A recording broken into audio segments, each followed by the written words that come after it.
Hi, people. This is Alba, the producer of the RantBoys.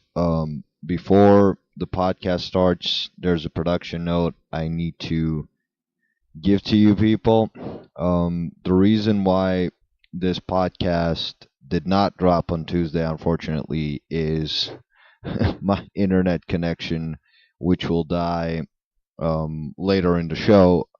But there is still a full show we did manage to record before during the post match of the FA Cup game. My internet died, which you will be informed during the show. So, fortunately enough, we did manage to record an entire show. The next show will drop on time on either Friday or Saturday, depending on when we record.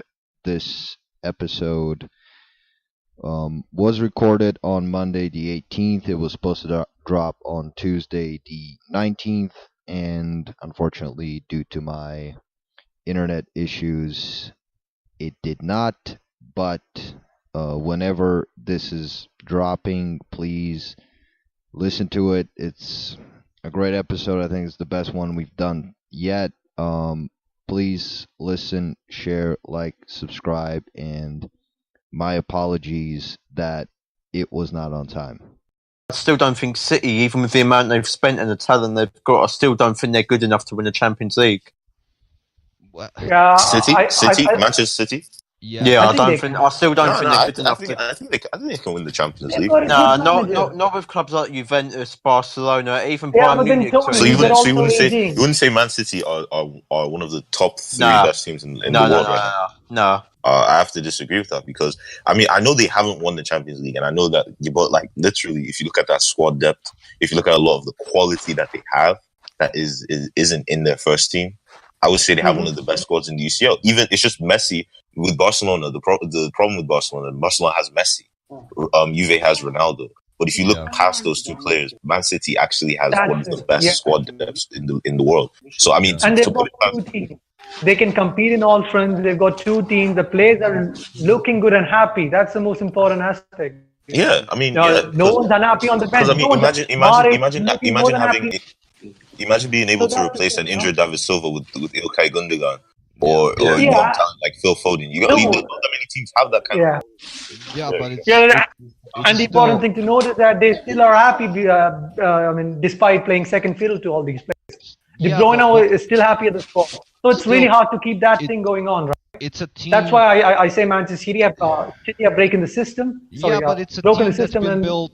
It's a team that's been built over like 5 or 6 windows. That's the thing.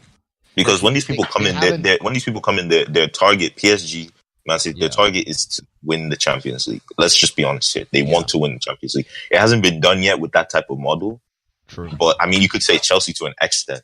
But like, it hasn't been done with that kind of model where someone just literally comes into a Sunderland-esque kind of club and makes them a Champions League winners. You know what I'm saying? So Man City, as much as we dislike what they've done, you have to, number one, respect what they've done, because I mean, like, for them to go from Sunderland level to talking about favourites for this, I mean, you might disagree as well, but like talking about one of the potential winners of the Champions League, it's something that is a long process and a long project. And when you look at Arsenal is there's a lot of things we need to do before we do something like that, because we're so messed up right now. Like, it's not even, that's what people don't understand. It's not someone can just come in and throw money. That's the thing I respect most, and that's why I say the money's not gonna fix it. It's because the people at Man City look at the hires of the structure. Like, they have Chiki Begiristain. Chiki Begiristain built the greatest Barcelona team ever. Like, that's the guy. That's the guy who was hired. They didn't hire some schmuck off the street.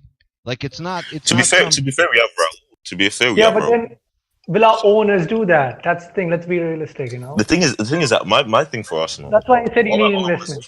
Because I saw the rumors of Saudis going to Manchester United. Like, people don't understand that. Like, that's been denied. I'm not sure. People don't understand that. Like, it's as if people think that the Saudis just come in, right, and just give them unlimited money. Like, I mean, it is that to an extent, but at the same time, like, it's going to change the whole makeup of your club. You can say, like, clubs like United in England. I know Arsenal. I don't even know what direction we're going in, so we don't have any identity. But Liverpool, Arsenal, those kind of like clubs that have history in England. Villa as well. You look at other clubs, Juve. You can't come money, in like. But we have the money, but then we don't have the freedom to spend it. It's because we are actually paying debt for the Glaziers and stuff. So when a Saudi owner comes in, we don't need his money. We already have our money, but then we'll be investing a lot. If you do that, you realize that, like, if you do that, there's a lot of things that will be happening in United, and I don't think it'll be happening under Glaziers. Like, if you don't invest, I think we'll be lost. Yeah, no, I'm saying if you get that owner, it's going to change the culture of Manchester United. And Manchester United is such a big club that, like, it's like, do you want somebody to come in and change all the values that you've done? You know what I'm saying? Because it's not just the money that you're getting. There's no need. Yeah, that's why I don't want people to come into Arsenal is a lost cause. We have no identity. But I want us to go back to our identity. That's the thing. I don't want us to just be. That's because as a fan of the club, I support Arsenal. Not just. I mean, obviously, I grew up in a generation where, like, I mean, I saw some trophies, but I mean, like, it's not like I've not grown up in a generation where I see direction. I see the club identity. So when you look at Manchester United, we need to go back to our structure.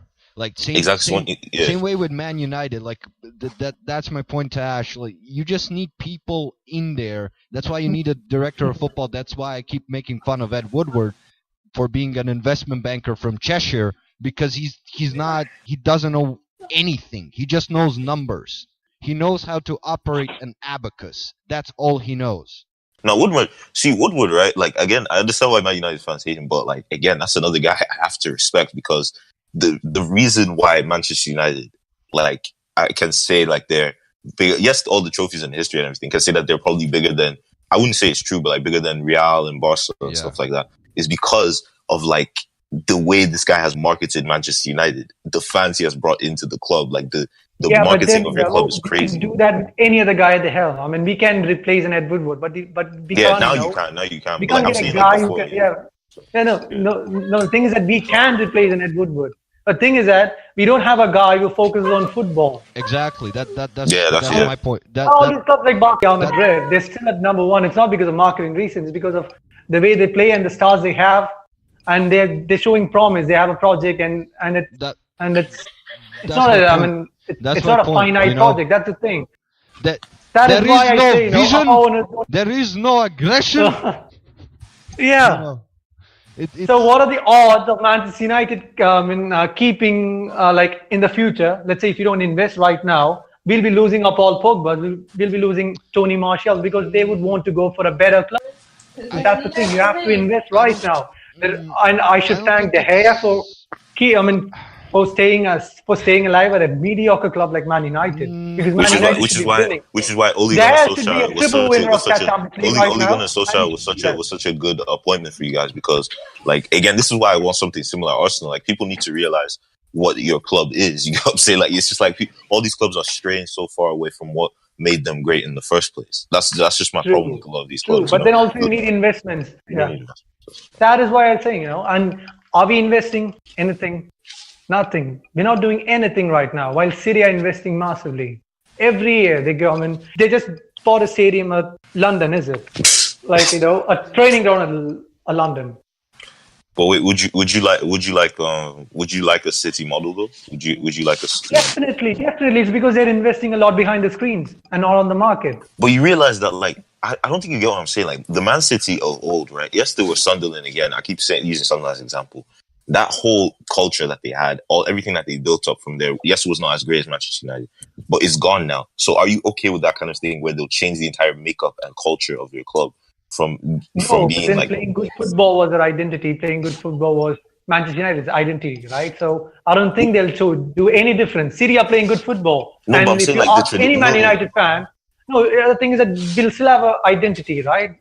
I'm saying, like, the traditions of Manchester United. Like, I love those things. Promoting a lot of youth. City are promoting a lot of youth. City are actually competing with Man United when it comes to promoting youth right now. Only thing is that Man United. I feel like their youth model is overstated in Man City's youth model, because they're actually catching up with Man United. I could actually share a video to you, right? Where they show that. They have a great academy. They have a great academy. Like Rabbi Matondo, the guy I followed, and look at him at Schalke. I think he's going to be a star. You look at Phil, but like literally, they don't promote enough youth from within. Yeah, And they just need they just need time to get this thing clicking. That's all and then City are good. They won't be investing anything in the future. So that's what I said. If United don't take things seriously, I think we'll be getting lost. Yeah, just as much as I don't want it to happen. Same thing's happening at Arsenal. That's what I'm that's what I'm saying. No, I'm not trying to say we should sign, I'm not trying to say you should sign Icardi and stuff. Fucking hell, Tony. What happened?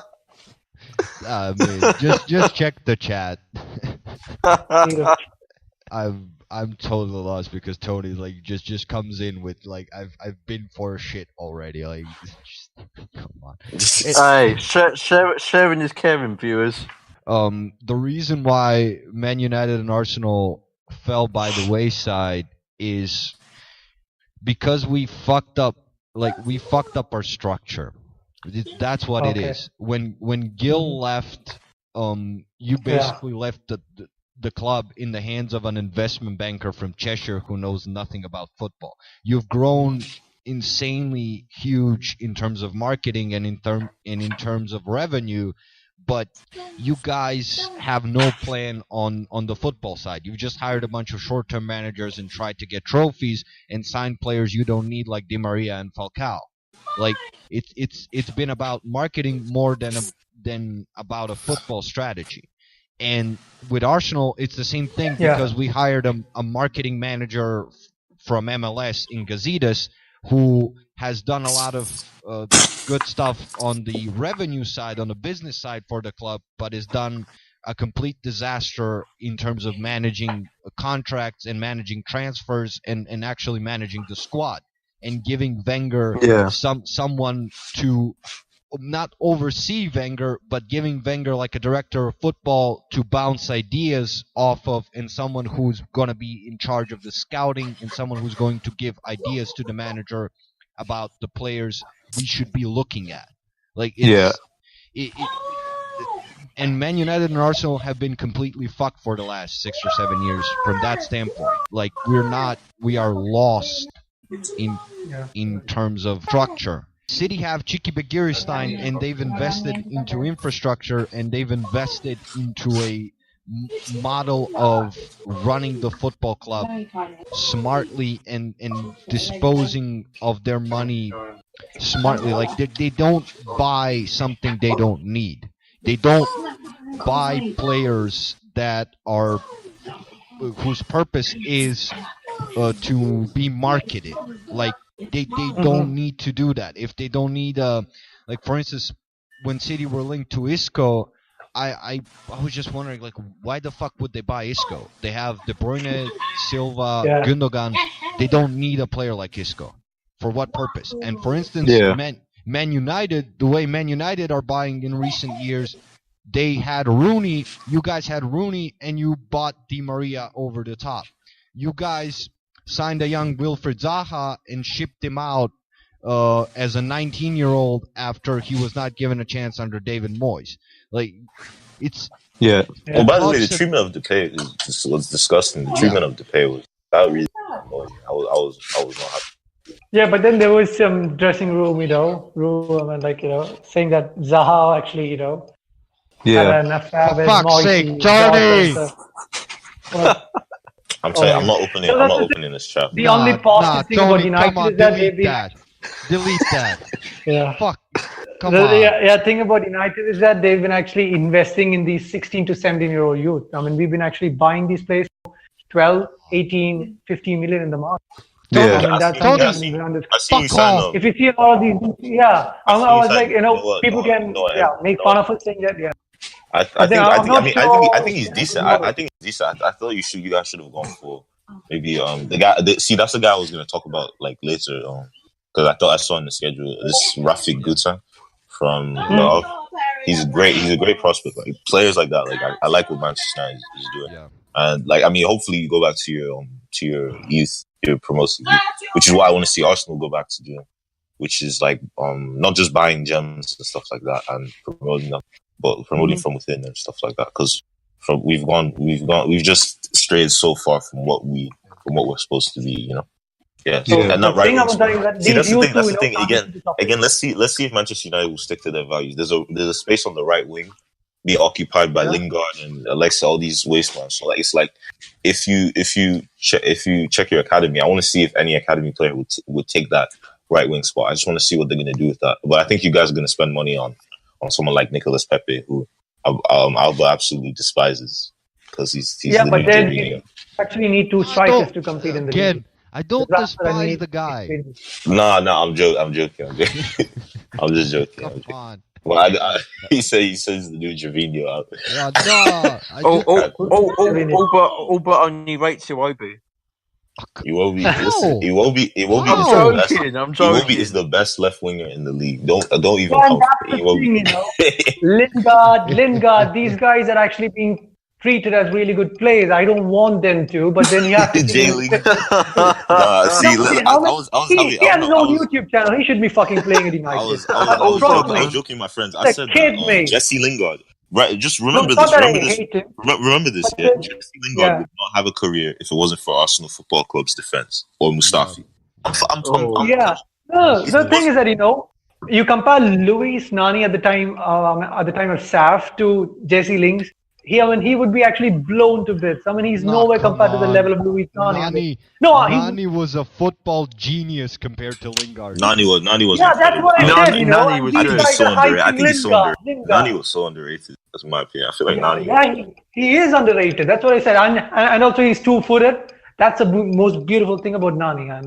And these guys are actually hyping Jesse Lingard. Yeah, yes, of course he plays. Yeah, he's got a good work ethic. But you take out work ethic from him, he doesn't have creativity. I mean, anyone can play link up. Any kid should be playing link up right now. What he does, right? I have to appreciate because it's very intelligent. At the same time, like the way he roams, like the space he picks up is crazy. Like what he does is it's very, but he's not exactly like I don't know. He's not technically gifted. But he's a useful Is he the guy player. that you take to a Champions League? Yeah. Is he the guy that you take to a Champions that's what I'm League saying. squad? He should not be 11, starting 11, for the club. He's not be starting for your club because he's at the level of Dele Alli right now, and Dele Alli is much better actually. Well, I think that was a dumb statement. But I'm saying that like Dele Alli like is 22 years old, and what Jesse Lingard does what Dele Alli does, but Dele Alli obviously does it much better. You get what I'm saying? But like what Jesse Lingard actually does is very intelligent. Like I actually rate.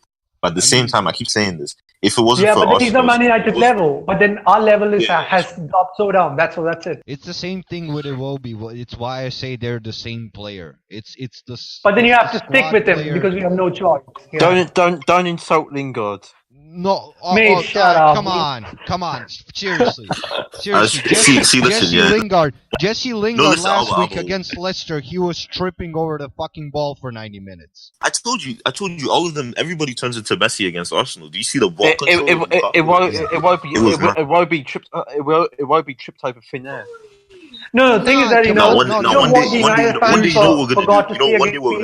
what we're gonna do, we're gonna have a proper Iwobi debate. Like I really want to do this because I think he's not good enough for Arsenal. I think he's not good enough for Arsenal at this point.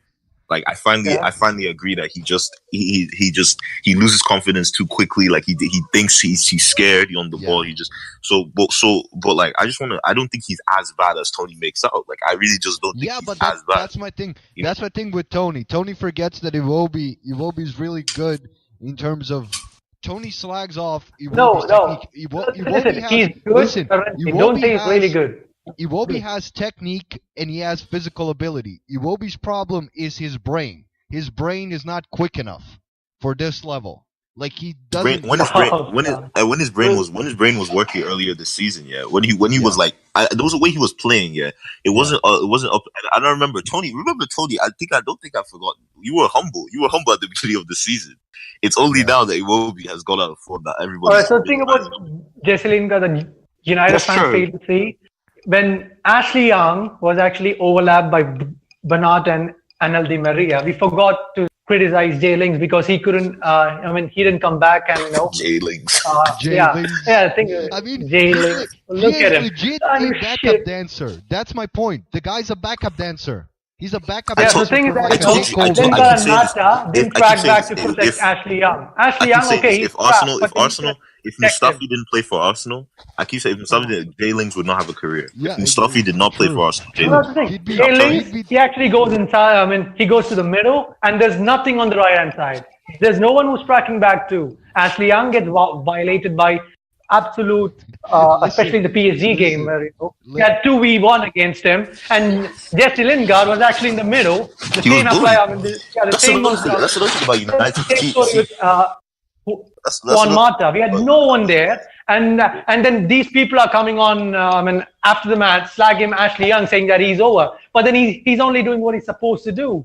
He didn't. That's what I'm saying. He didn't move I forward. wonder. I He always had wonder. no I was having a protection. debate. He had no having a debate protection. with my United fan friend. I was saying that is United's midfield right? Is it as strong as people make it out to be? Because when I looked at, unless Verratti is just some kind of Yeah, our Verratti- midfield is good, but I feel that our right wing is non-existent. We're actually literally playing it. I have fit Verratti. Yeah, he like a half fit Verratti dominated. Verratti is quality. Verratti He's is so quality. underrated. Verratti is such a good player. It's like Ash I don't actually- know why people think just because you play in League On, yeah, you can't be good. Like it's so funny because like Verratti is defo top Talk three. about defensive- Verratti, and you fail to talk about Draxler. Draxler actually made For me, the most underrated midfielder in the world at the moment is Ruben Neves. Oh, he's quite. Yeah, he's but no, but then he's actually that whole being league. monitored closely by all these big clubs. Ruben, he's gonna go. So. Ruben Neves is such a quality player. He's unreal. Like he has a brain which Iwobi doesn't have. Sorry, Alba. He can shoot from distance. I don't deny which it. Iwobi Which you will be cut. Which you will be cut. I don't deny it, Tony. Tony, I'm telling you, like why do you assume I love the guy? I keep saying he's a squad player and he's here for the homegrown quota. Like he's here to fill a registration quota. He's not some sort of world beater. You know what I just hope about? I just hope our fan base when he eventually leaves because he realizes that this is just not going to work out, and it makes me pretty sad. Like to see even as bad as they are, even when Jenkinson leaves, like when you see players that have been here for a long time, like it's just. But I'm saying that when he leaves, I just hope Arsenal fans or disgusting fan base here won't go to his page and start spouting abuse on his page for like years. And I really hope because there's a pure hatred for Iwobi. I don't even know what this is. Like people genuinely hate this guy. Like I mean. I don't hate him. I don't hate him. I saw people calling him a cancer. I saw people. No. I've never said that. No, not you. Obviously, like you see, because me, the same way I speak about Mustafi, there might be like 5 people who love Mustafi. You know what I'm saying? I respect your opinion, but Mustafi's trash. You can never change my opinion. Yeah, the only 5 people who love him is his family mate. Nothing else. See, at the beginning of the season, someone was telling me that Mustafi and Socrates form a brilliant partnership. I was like, oh God. what are you saying? The thing is that we fall into this delusion pit. You have won like a series of good games.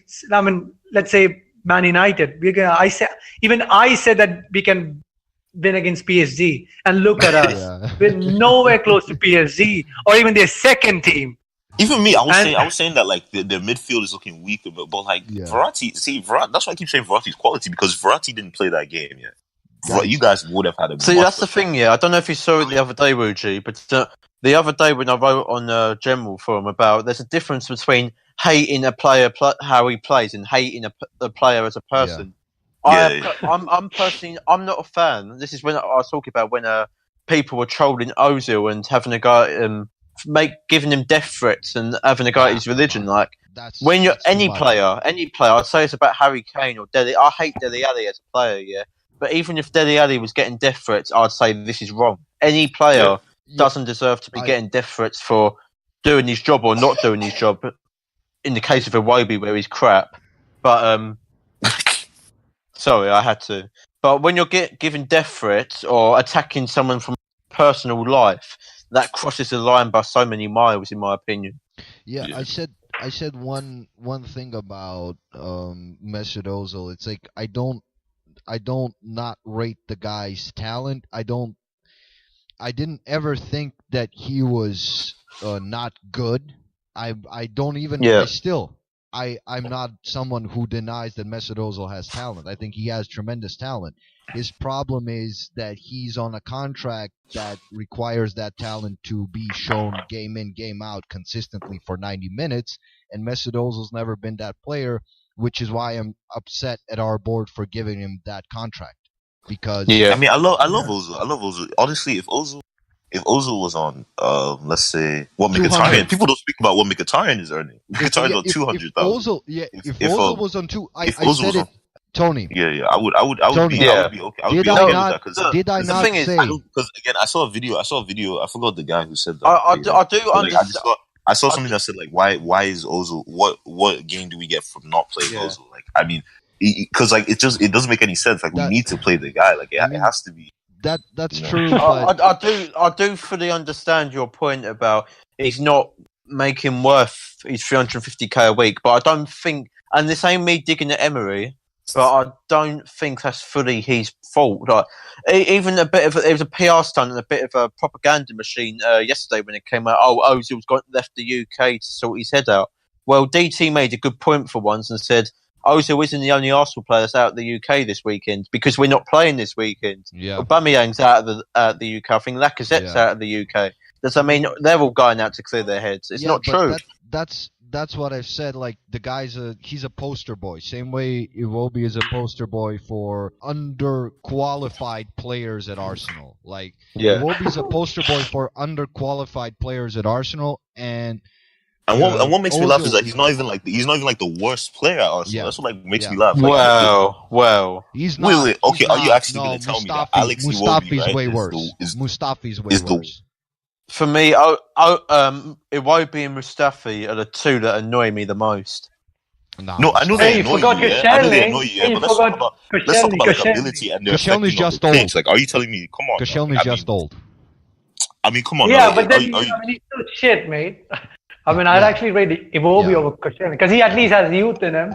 Yeah. He'd at least run. Exactly. That's what I'm saying. Like, Iwobi isn't this like I don't know how you describe Iwobi. Like it's some kind of like I don't know. Like the thing is that if I'm an Arsenal fan, I've got no other option than to accept Iwobi. It's like the Jesse Lingard case at United. There's no one It's like he's a complete waste, man. Like I'm just like he's not like he's destroying us every game. Yeah, but then I didn't say he's a complete waste, man. But then no, I'm not. I was. When it comes to looking at a long-term project, you don't want him anywhere near to the first 11. I feel you. That's why I fear Jesse Lingard because of his stupid antiques. He'd get a marketing spot at a United, which will earn him a first team spot. That is why I fear this guy.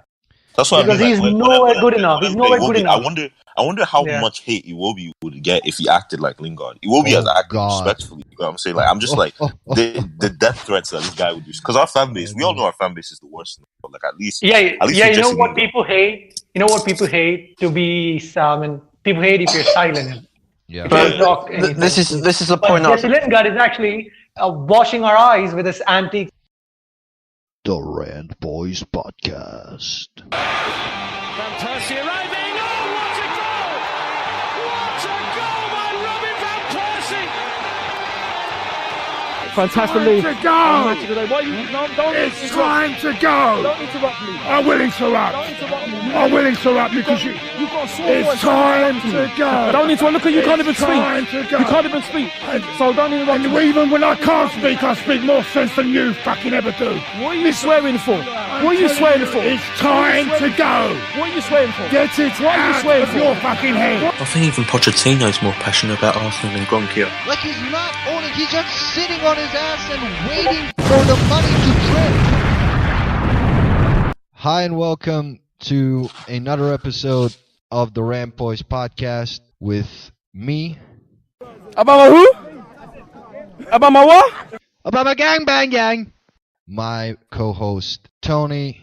So what should I call you? Should I call you Bullet, Tooth? You can call me Susan if it makes you happy. Tony. Woogie. See, I have a message to some mandems that'll be running their mouth, you understand? And this player is not good enough. He's not good enough. Are you good enough in bed? And Ash.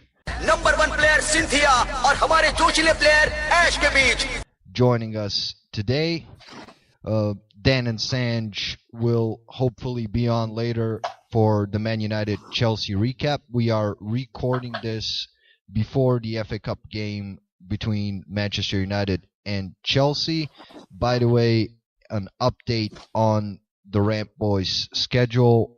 from this week on, we will be releasing 2 podcasts a week so that we can fit content for you guys into a more normal schedule, if you will, because I realize as a producer of this podcast that kind of having a 2.5-hour podcast is a bit much to ask of you people, so we'll try to divide it into 2 pods, and we'll have a pod dropping on Tuesdays and one dropping usually on Fridays or early Saturdays for your guys' weekend listening. And now it's time for Tony to kick us off. Well, kick us off this week with the big game of the week, the past week. Manchester United 0, PSG 2. I felt Manchester United actually played. They didn't play too bad. It was difficult to play against a team like Paris Saint-Germain that have spent a lot of money on top quality talent. I would like to ask Ash, as a United fan, what's your thoughts on the Manchester United loss to Paris Saint-Germain? Yeah, of course I'm disappointed being a United fan, but then these are Champions League nights, and especially when your club is going at this developing stage, you're not expected to win these matches. But then I, just like every other Manchester United fans, was excited, and we thought we could actually win this one. But then we just been humbled by top-class manager and a top-class side. And our tactics weren't spot on. Yeah, we were just all over the place after the first half. In my opinion, we saw it as a one-off game, just a one-tie game. And after the first goal, I think we lost our head. And it was not, surprising. It's because this side is still young. And it's not experienced enough to handle these situations. The tie is over. Yeah, of course the tie is over because we don't have Paul. I can't see anyone stepping inside the shoes. You don't think there's slight hope that you could bring back a miracle comeback? Hope that'll be more like deluded than actually relying on hope. I mean, of course you can. Yeah, I mean, because you can't replace Paul Pogba, especially I can't see any player replacing Paul Pogba at the moment. So and then I'm not.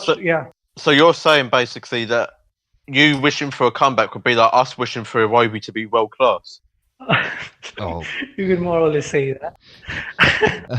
I just like to. So the thing is that I actually don't mind us playing second full team against PSG. I mean, and I don't mind if we lose embarrassingly, because I mean, of course we'll be getting a fair share of banter, but then there's still you can still get away with the fact that we played our second team, because there's no point. I mean, of course, Ole will be fighting because it's not Manchester United.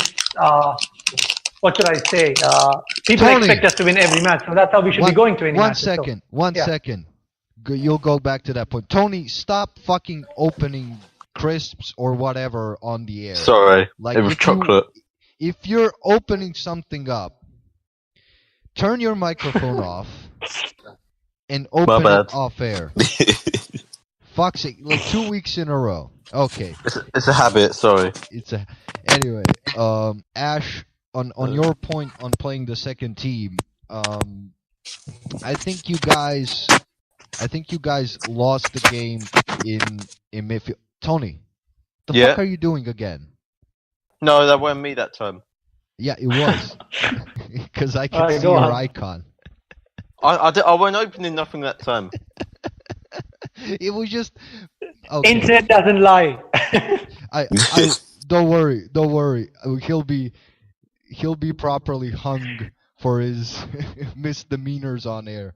Anyway, on your point, Ash, on playing the second team, I would like to say that I think you guys lost this game in midfield.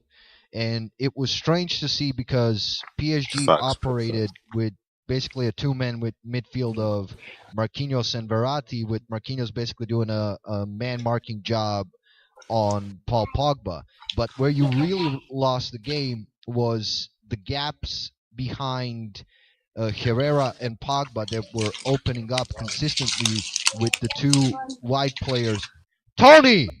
That wasn't me! You're eating. I can hear you. We can all hear you. Sorry, I accidentally moved something. Wait, the microphone is picking everything up. Whatever you're moving right now, I can hear it. Okay, I won't move nothing now. Okay. Thank you. Apologies. Fuck's sake. Anyway. At least it's not biscuits this time. God. Unbelievable. Anyway, what I was about to say, Ash, I think you guys lost the game by not adjusting properly to the two floating 10s that PSG were playing in the 3-4-3 system, with Di Maria and Draxler dropping into half space and Nemanja Matic being completely driven mad because he was stretched and couldn't cover as a lone defensive midfielder, couldn't just cover two people. Okay, let's go back in time because, oh God, Tony completely derailed me with the fucking eating. Apologies about that.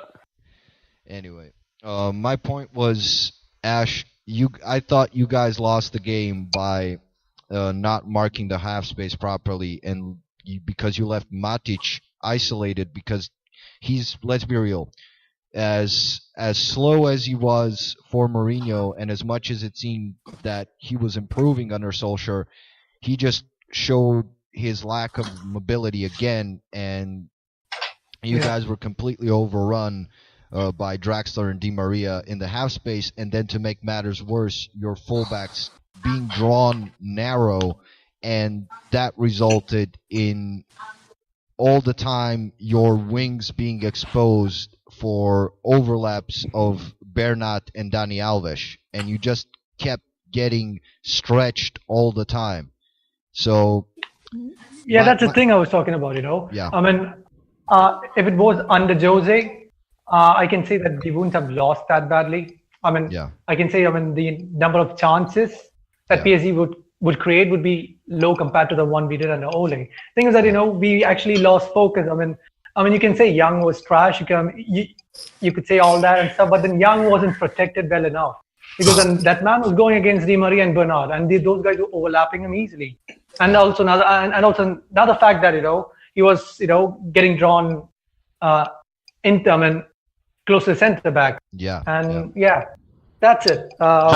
We actually need a proper winger. Jesse Lingard, be it Juan Mata, they're not conventional wingers. And they're not the type of players who actually track back. So we actually, especially with the formation that PSG played by playing three at the back, they actually had a wing back in operation. So, there was no chance that Young would actually advance forward, despite even him actually flourishing a bit in the second half.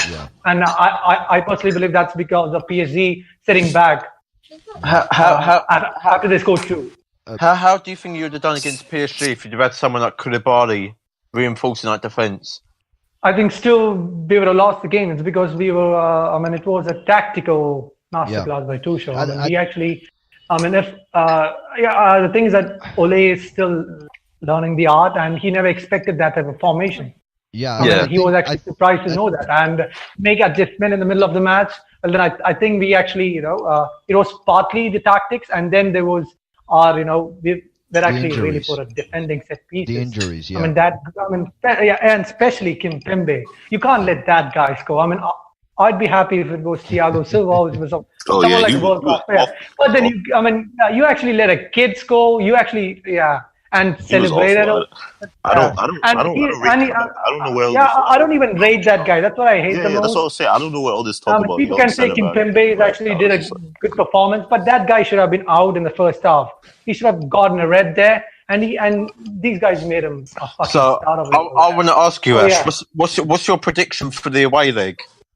I think we'll be losing 3-1 or 2-0. And depending on the team that will put up, I think Solskjaer would actually put a good, strong enough team. But then, if I was Solskjaer and let's say in the future, United, if our top 4 spot is really a danger, I wouldn't even care about the CO fixture, nor the FA Cup, because getting the top 4 is of prime importance. And playing, I know this guy can play good football, so I don't want him to show it in the PSG game and get more injuries.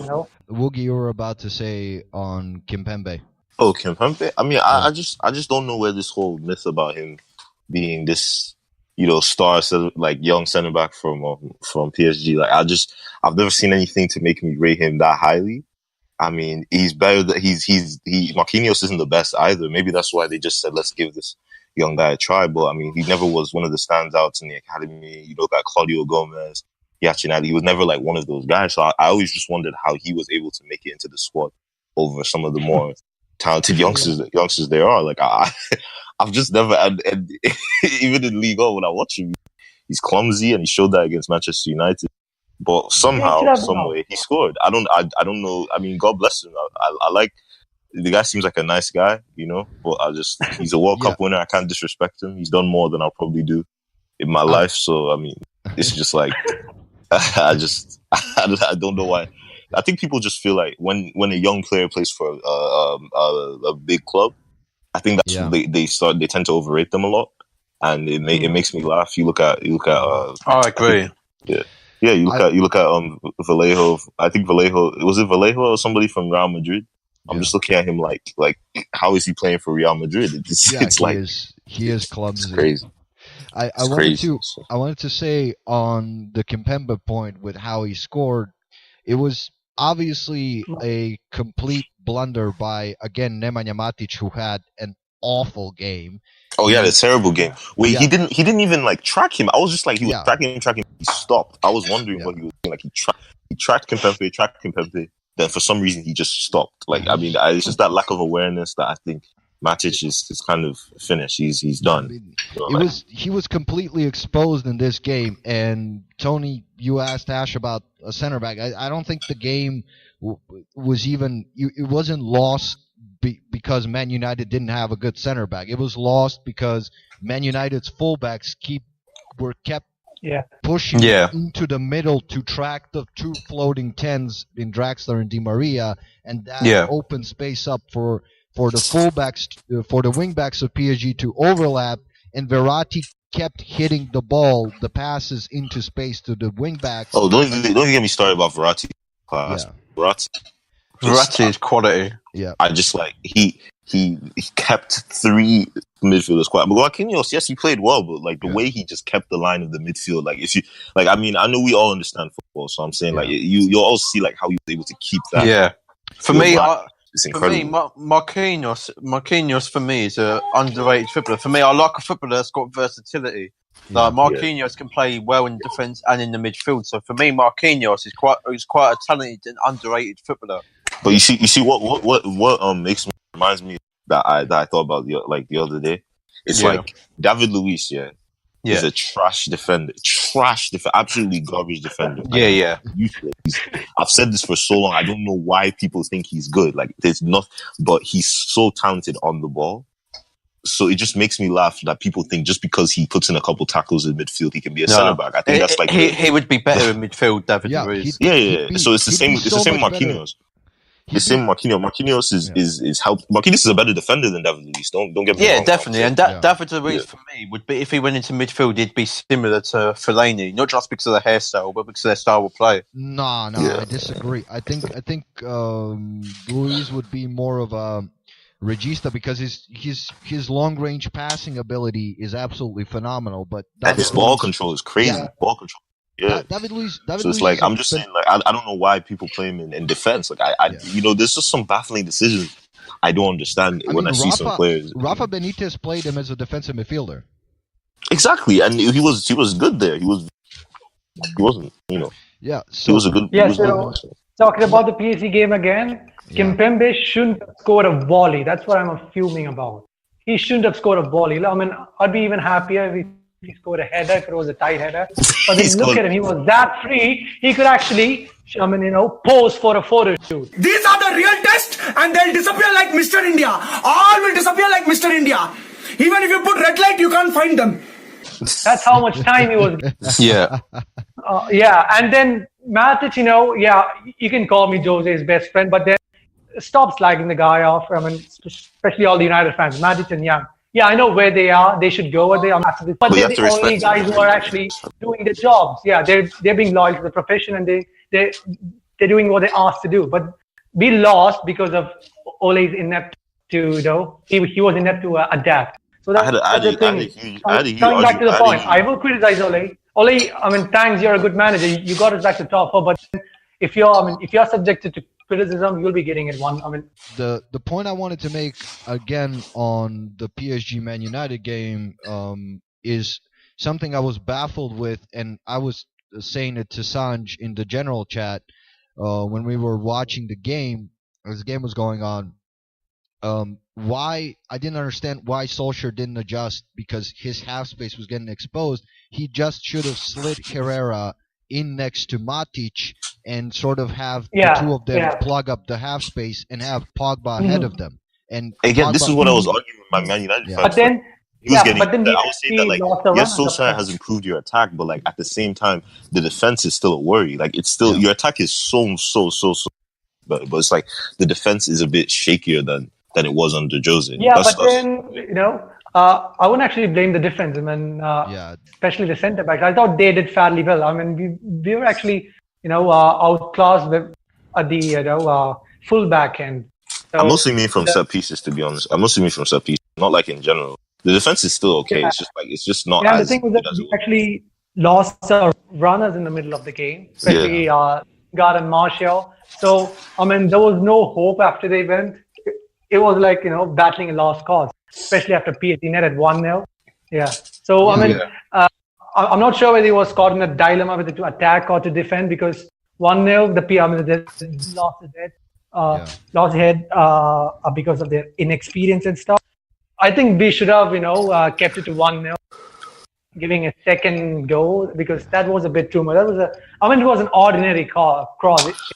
But the Mbappe goal is just quality. Like, you can't because the speed of because he made it look like quality. It should have been stopped. That's what I think. You think that Mbappe? I mean, the pass to Di Maria was like it was just a quality world class kind of goal. Like I can't really take away the set piece one, the corner, the Kimpembe one was then the cross.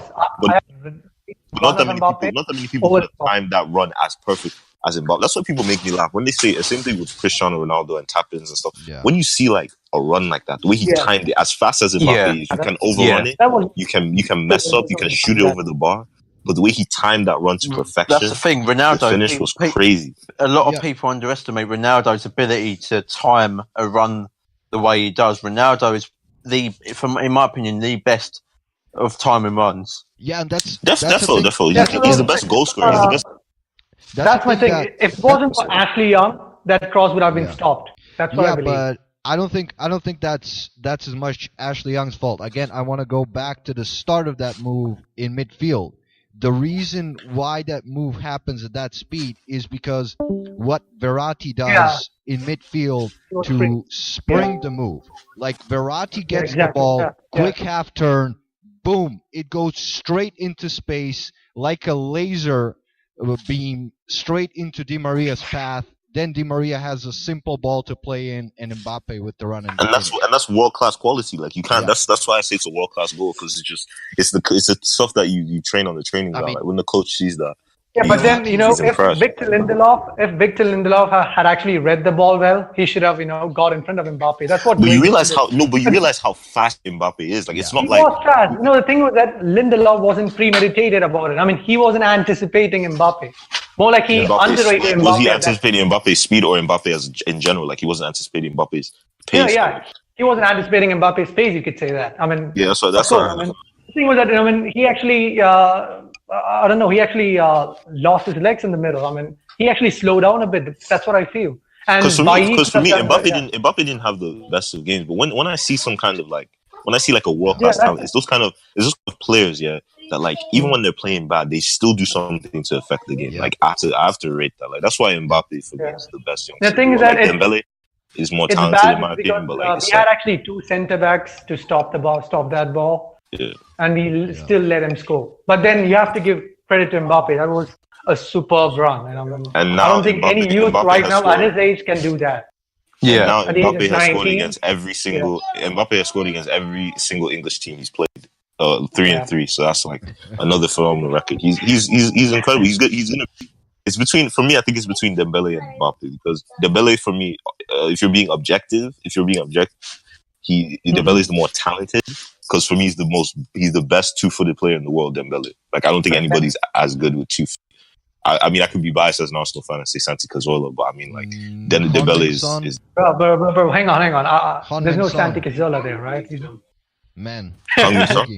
Boogie. Son's pretty good with 2 feet.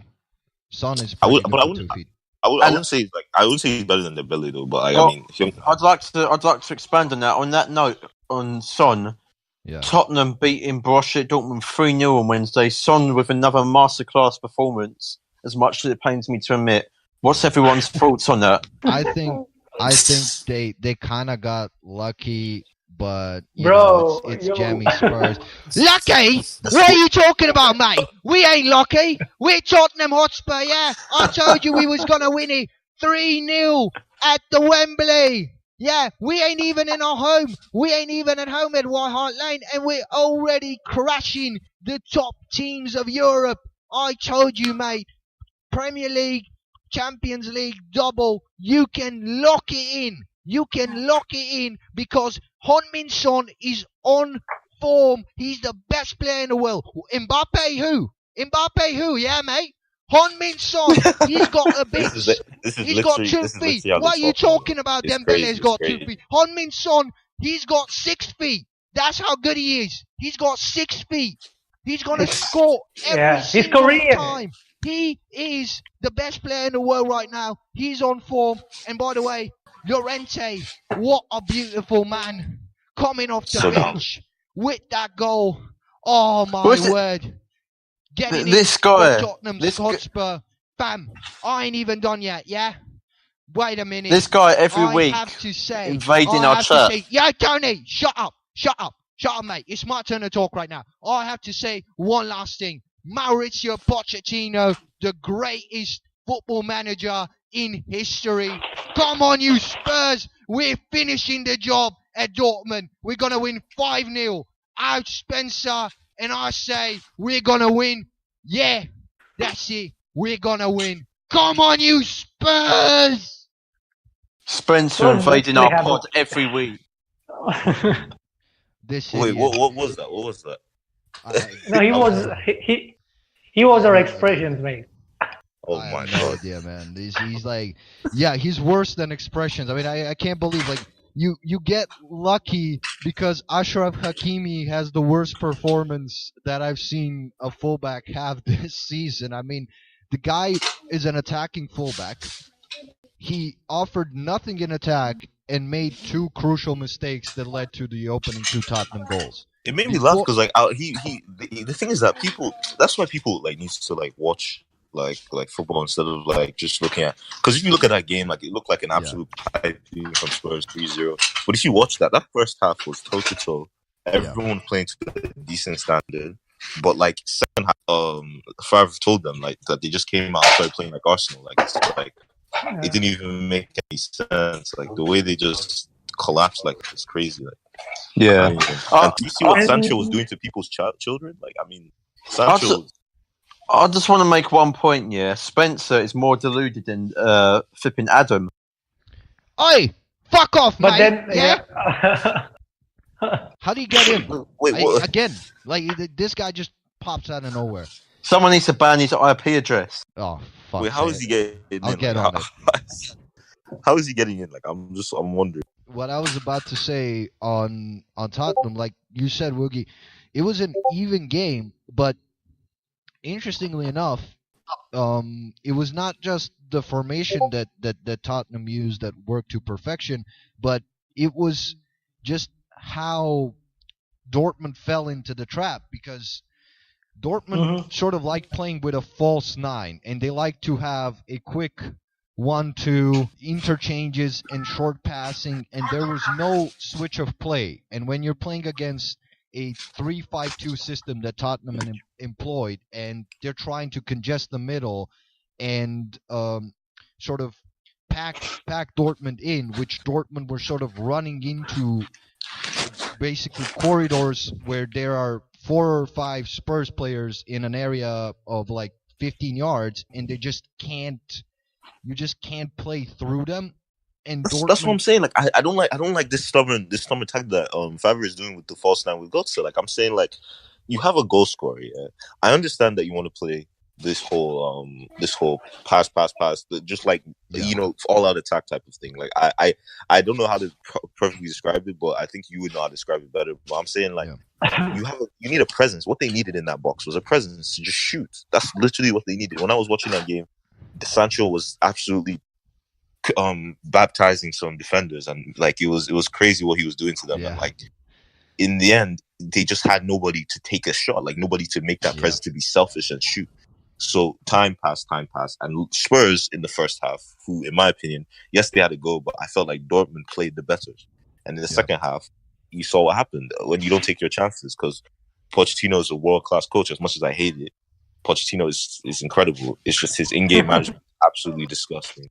And his just basically that's the only thing I have with him. His in-game management is disgusting, because he can go next leg and just be comfortable, tell them we're already in the next leg, and they'll lose 5-3. So it's just like, well, whatever happens, man. I'm just I'd like to just say on that point, like, because of how congested Spurs were, I kept expecting, like, Mahmoud Daoud, because Woogie, I think you know the player, I kept expecting him to provide that switch of play, because the fullbacks, after Dortmund conceded, they pushed the fullbacks higher up because they were trying to get a goal.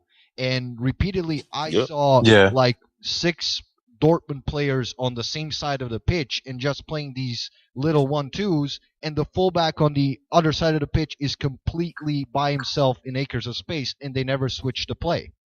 That's my problem with Dahoud. Like Dahoud doesn't have the confidence in his ability at times. Like he doesn't play the ball that I know he can play. That's really. So I feel like you should have put someone sharper. They should have put Götze in that kind of position. Or Royce was out, so that's the problem. And I feel like Götze should have played in behind Alcacer at that time. Yeah, Götze being the false nine, because Dahoud for me, he doesn't work in these kind of games where you need quick decision making. Like he just isn't at that level yet. You know, I think he's a good player, but I just feel like he just. I think that Alcacer was actually injured, as well as Royce. He was injured? I think he was. Wait, let me. What happened to Max? I forgot that guy's name. The backup striker, or something like that. Maximilian Philipp. Yeah, he was Maximilian on the bench. Philipp. Yeah, he was on the bench. Why didn't he come on? That's what I'm saying. Like they needed a presence. Yeah, they threw on Brun Larsen and Guerrero late on, but Favre didn't change anything till the 77th minute. That's when he put even at Nice, he's stubborn. He's a stubborn guy. Like I just don't understand it. He's so stubborn. Anyway, Dortmund. But Brun Larsen's my guy, man. I've been repping that guy for a long time. I hope he can go far in his career. I wanted him at Arsenal. Dortmund had Akanji, Alcacer, Piszczek, Royce, and Weigl out. So basically, I think they missed Akanji a lot. Akanji would have been, he would have been able. I mean, he could have stopped those crosses. True. That's what I feel. Royce as well. Another thing I've noticed about Dortmund's back line is that they simply cannot deal with headed balls. Like they can't head a ball. It's like it's a joke, and they have big people there, so it just makes me laugh. Like I just wonder why they cannot head the ball away. Like why they can't, like they can't deal with crosses and set pieces and stuff like that. I get it. I get your point totally, but it just felt that Tottenham didn't outplay Dortmund as much as Dortmund sort of shot themselves in the foot through Hakimi basically giving up 2 stupid goals. The first one, when he doesn't clear the ball in a moment of pressure and tries to play out with a sort of a dink, they lose possession. I mean, it was a quality cross by Vertonghen. I know Jan Vertonghen has technical ability, but I still didn't expect him to put in that type of a cross. By the way, it was a brilliant run by Son, brilliant finish by Son. Sonaldo. Is he gonna come back? He's gonna come back. Yeah, Sonaldo, mate. Although Sonaldo is more credible than Iwobinho. Oh, here we go. Anyway, Iwobinho is the greatest player of our generation. Greatest player of the Emirates area, I'm telling you. What I was about to say on Hakimi though is I know that guy can play a lot better because I've seen him this season have brilliant games, but he's an attacking fullback and did absolutely nothing going forward. And I was frustrated because I know he's a young player, but he should have cleared the ball there. Gives it away stupidly. They concede one goal, and then on the second goal, he completely switches off.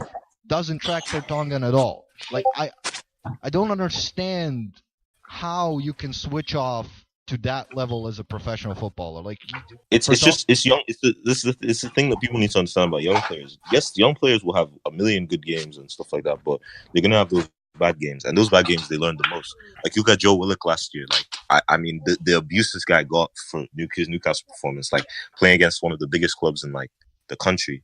You know what I'm saying? Like it's like the fact that like people just completely just dismissed him as a player without seeing him play for under 23 level.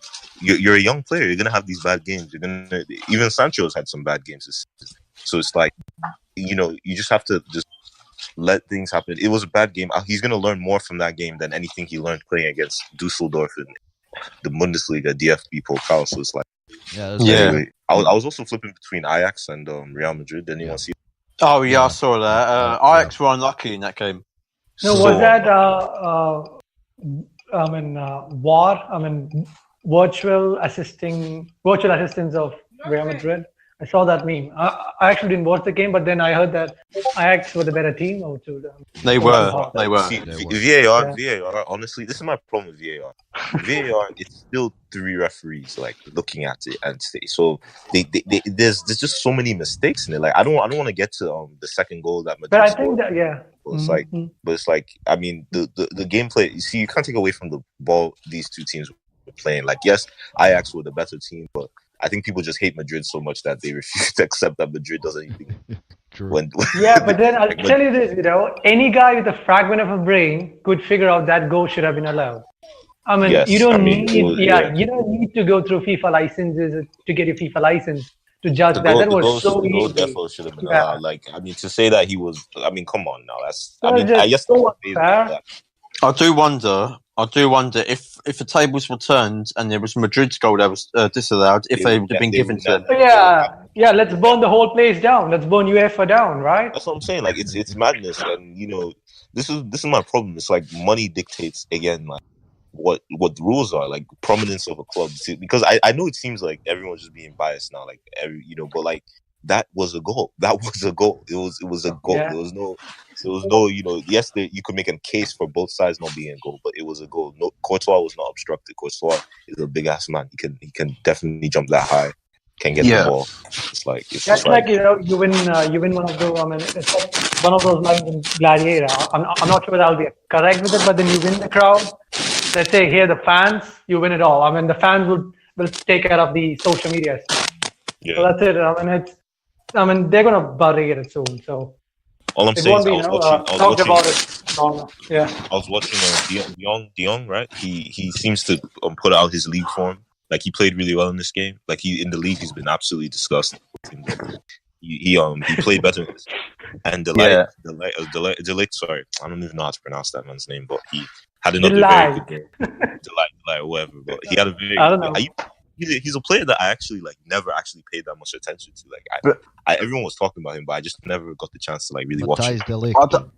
Yeah. One quick takeaway from the Ajax game and the Roma game the day before. Are youngsters really putting on great performances? For Roma, I don't know if any of you guys saw that, but Nicolo Zaniolo, 19-year-old Italian attacking midfielder, had a breakout performance, scored 2 goals. He's been really, really good in Serie A this whole season, but this was his big moment on the big stage. Like, he absolutely bossed that game, and I mean, he's a really, really talented player. And then in the Ajax game, David Neres was unbelievable. He was torturing the right side of Real Madrid, and he put in a brilliant cutback for the Ziyech goal, and after some great setup work, and Vinicius Junior as well had a mazy run to set up Benzema for a very good finish. So definitely. Well, the thing about Neres is that Yeah. Neres was good, but I mean, I just feel like he started to he just seemed a bit like scared at times. Like I know, you know, when you know a player, yeah, and you know what he Yeah. can. So when you're seeing him, like it just like made me like, I know he can disgrace that fullback, but like he would just stop, pass back, or just put a wild cross in. Yes, sometimes you saw flashes of what he was doing, but Neres wasn't really like, you know, doing what I know he can do. But when you see Vinicius, 18-year-old, doesn't even care. Like I'm so excited for the future of football, because when you see players like that, like just do not care like who you are. Look at the way people are pulling at his shirt, falling down, destroying. So it's just like he's a great prospect, man. And I thought Lincoln was going to be the one, but I guess it's going to be Vinicius, Lincoln from Flamengo, and Paqueta. I thought those were going to be the two, but it looks like this guy is you know, the main guy. Yeah. Do you think he could compete with Mbappe? Vinicius? Yeah. I kind of think that Mbappe and Dembele have that spot hold down for best youngsters. Like because the decision making, the thing that separates them from all these players like Sancho and stuff like that. Like yes, Sancho's decision making is good, but Mbappe and Dembele's decision making, it's kind of different. Like it's just different level, you know. And so also, it's just like I don't know. They played in the first team in France, so that won the World Cup. So that but Vinicius and Sancho are in that next tier down. I think like Vinicius and Sancho are going to be like incredible players. See, yeah, I really like something about David Neres, which he showed in that game, is that you say that he sometimes passes back, but I think he has an understanding. What you see in his game, you see an understanding of angles when it comes to take-ons. Yeah. What I see with him, he doesn't just take the guy on every single time to try and dribble past him. He is someone who I think innately understands when he has an angle on a player and he's gonna take it to the maximum advantage. Because when you look at Neres, he is slight. He's really, really quick. He's really fast, but he's not a guy who can ride challenges really well. Yeah, So you mean like calculated dribbling? Is that what you're talking about? Like calculated, yes. Yeah. I think he's really, really good with that, and then he has an ability to make a quick decision, like he did for the Ziyech cutback, and see the run on the far post and put it in. Yeah. Like that. He reminds me a lot of Reece Nelson. That's literally the kind of thing that I love about Reece. Like Reece is not like Sancho. Sancho would like absolutely disrespect you, but like Reece can do that. But at the same time, like he's more calculated. I think when Reece Nelson returns off loan, he's going to bring us that pace and that width to the squad. Yep. And bench you will be. Yeah.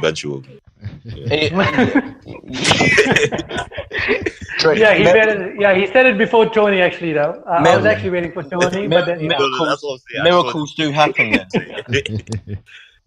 You got Tony with surprise. On the subject of Arsenal, I'd like to get everyone's thoughts before I give my damning verdict on our loss to Matej Borisov on Thursday. What's your thoughts, Alba? Great performance, incredible performance. You will be masterclass. We'll leave the best one to last. We'll leave my opinion to last because that's the best one for this. What's your opinion, Alba? Oh man, I just like to start off on the fact that I didn't see the whole game for different reasons. For different reasons, I'm not gonna get into, because I might get into trouble if I reveal where I was. But no, seriously, I can't talk about it. But on the other hand, I did see most of that game, and I don't feel like Arsenal did themselves, the squad of Arsenal did themselves justice, because to me, I don't care if the fucking cleaning lady named Laura is managing Arsenal in that game. If you're those players, you have to win that game. Like, you cannot lose to BATEred Borisov. I don't care who's the manager. I don't care if he motivated you or not, if the tactics were complete shit or not. The center backs are playing as center forwards. I don't care. You're footballers of a standard that is 2-3 levels above Bate Borisov. So you cannot allow yourself to be disrespected, physically dominated, completely outwilled for every single ball, no matter how bad the pitch might have been, or the fact that it was cold, or and you don't feel comfortable. It's no fucking excuse for any member of that squad to not put in a performance, especially considering the fans that traveled, the people that shelled out cash to see Arsenal in that game, and then you turn up with by the way, a very strong squad. It's not as if the youngsters played. Exactly. Well, he didn't pick his strongest team, but that's another debate. The senior players But play. again, let me just transition to this. Like, let me just pick off from what Tony said. Yeah. Do we have a strong team? That's what I said. We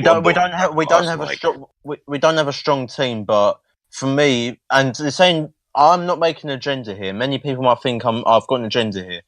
Why the heck would Iwobi be starting?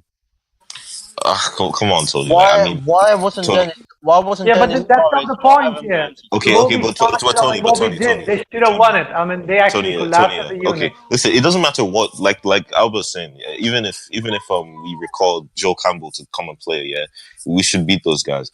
So it's like, No, I agree. So what I'm saying, Dennis Suarez, yes, he should have started.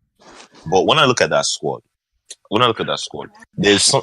I've always said this. This is where I slightly disagree with you. I've always said this. Football is such a marketed game that people believe, like, yes, there's certain teams that should beat certain teams, but you still have to score those goals. That's why I respect Mbappe still. Like, you still have to score the goals that he scores. Even though Ligue 1 is trash, yes, the players are not up to standard. He still has to dribble them and score and finish all these amazing goals. So when you look at Bate Borisov, they're I saw one thing on Twitter that said the players are like magic spells and stuff like that. Like, nobody knows who they are. So it's like when you look at our squad, the way they were playing, it was as if there was no motivation. There was no effort put into that. Even Lacazette, that usually puts all this effort, he just wasn't really on it. I don't know what happened. Squad on Valentine's Day, they're all married. They got affairs and stuff. They wanted to go home. That's take a squad to Belarus on Valentine's Day. It's just like they just really didn't seem like they were. And I know when Arsenal are going to lose. Like, I know when Arsenal are going to lose. It's when I saw them countering, doing the classic Arsenal, going against Arsenal. When you see them sitting back, bullying us, waiting on the counter. I know. Once I just knew some cheap goal from Mustafi or Kolasinac side is going to come, and it's as we saw, Kolasinac got bullied for the fact that Kolasinac ducked for the header is I can't even describe how disappointing. That's what I'm saying. People need to understand that. And you played fire at the back, It's a collective. It's a collective mentality from the squad. Like, it's not just like the tactics or anything. There's something wrong with this squad. There's something wrong with their minds. There needs a clear out of a lot of these players to understand that you're playing for Arsenal. You're playing for Arsenal. When Arsenal lose, a lot of people know about it. A lot of people care about it. So you need to understand that you're not just playing for, Everton and stuff like that. You need to know that we cannot lose to Bate Borisov because you've seen the effect of it. You can actually, you'll have these banter moments coming, and I don't blame. Many. Say Emery. No, it's not like many, but then let's say from Emery's point of, from his start. I think this is his peak banter moment, right? The clubs that have lost, they're actually part of the Premier League, and you've lost to rivals. That's one part, but then you can't lose to let's say a team that I've never heard of in my life, and lose those games away, especially when there's no excuses. It's these moments where you get actually criticized as a manager a lot. People start doubting on you. So this is the last thing you should avoid. So I was actually expecting Arsenal to put this game to bed by actually playing a really attacking formation, and I thought you played three at the back. You had two wing backs. There was no need of it. You could have played 4-3-3, and you could have, put this game to bed. there should have been more attacking motive shown by Arsenal, but then they look so relaxed when they played it. That's what I'm saying. So that's what with these youngsters. It was a dead game. That's why I always push nothing this in youngster thing. Youngsters, yes, they're not up to the standard of Lacazette and all these players that we rate, but like at the same time, when you see someone hungry, someone who really needs to impress, it only does well, even if it's like Iwobi, who you say is like really bad. Let's say Iwobi's the non-league level winger you say he is, he would have actually put in a little bit more effort to try and get at these guys. I didn't see anybody. These guys should actually care about the club, because you'll be playing a top team coming Thursday, and then you will have a fixture on Sunday. So you had a chance to avoid this by putting that game to bed, and instead you went out and lost. Exactly, like play Amechi, play Amechi, play Saka, play Nketiah. It's gonna add up. It's gonna add up. So if you have let's say if you have an upset on Sunday, and I'm gonna blame it on Bate's. The first game against Bate. These guys could have put them to bed, but then they didn't. They let them play in their home ground, and then there you go. And I won't be surprised. I won't be surprised if Arsenal lose on Sunday. Well, against Southampton, they're actually really good. Surely Emery isn't good. Surely Emery will do this. Surely no. Not lose a draw. I said Arsenal have a chance of losing it a draw. For the home leg coming up, surely with Lacazette suspended, surely Aubameyang has to start. Surely. Yeah, but listen. Yeah, I think he will start. You're going to win that game. That's for sure. But then I'm not actually. Don't have too much faith in Arsenal. Yeah. Just a quick set piece. Nice header. No, it's still at their home. No. That's not going to happen. That's not going to happen. Arsenal are too good at their home, and it's a different manager. It's a different mindset right now. And at home, I don't think that especially after that loss, you guys would be. You guys will be serious. But then. At Southampton against Southampton, that's where I doubt Arsenal. Yeah. All right. It's only because of the fatigue and nothing else. I'd just like to let the viewers know that we've got last week's King Sanj, aka Jadon Sancho, is on right now as we speak. Welcome to the pod, Sanj. Liverpool! Come on! Shaka! Cheers, thank you very much. Sorry for being late. No. You're at the right time, mate. We're talking about Arsenal. Okay. So that's what I said. That's what happens when you play these guys on a Valentine's Day. They're going to be pissed off, and they showed it to the They showed it. They played on Valentine's Day. That's what we lost to Bate Borisov on Valentine's Day. They were all sexually frustrated, so they ruined the result. Oh God. Listen. You know what's even funnier? They actually had Pornhub Premium for free, and then you guys, Arsenal didn't let these fans.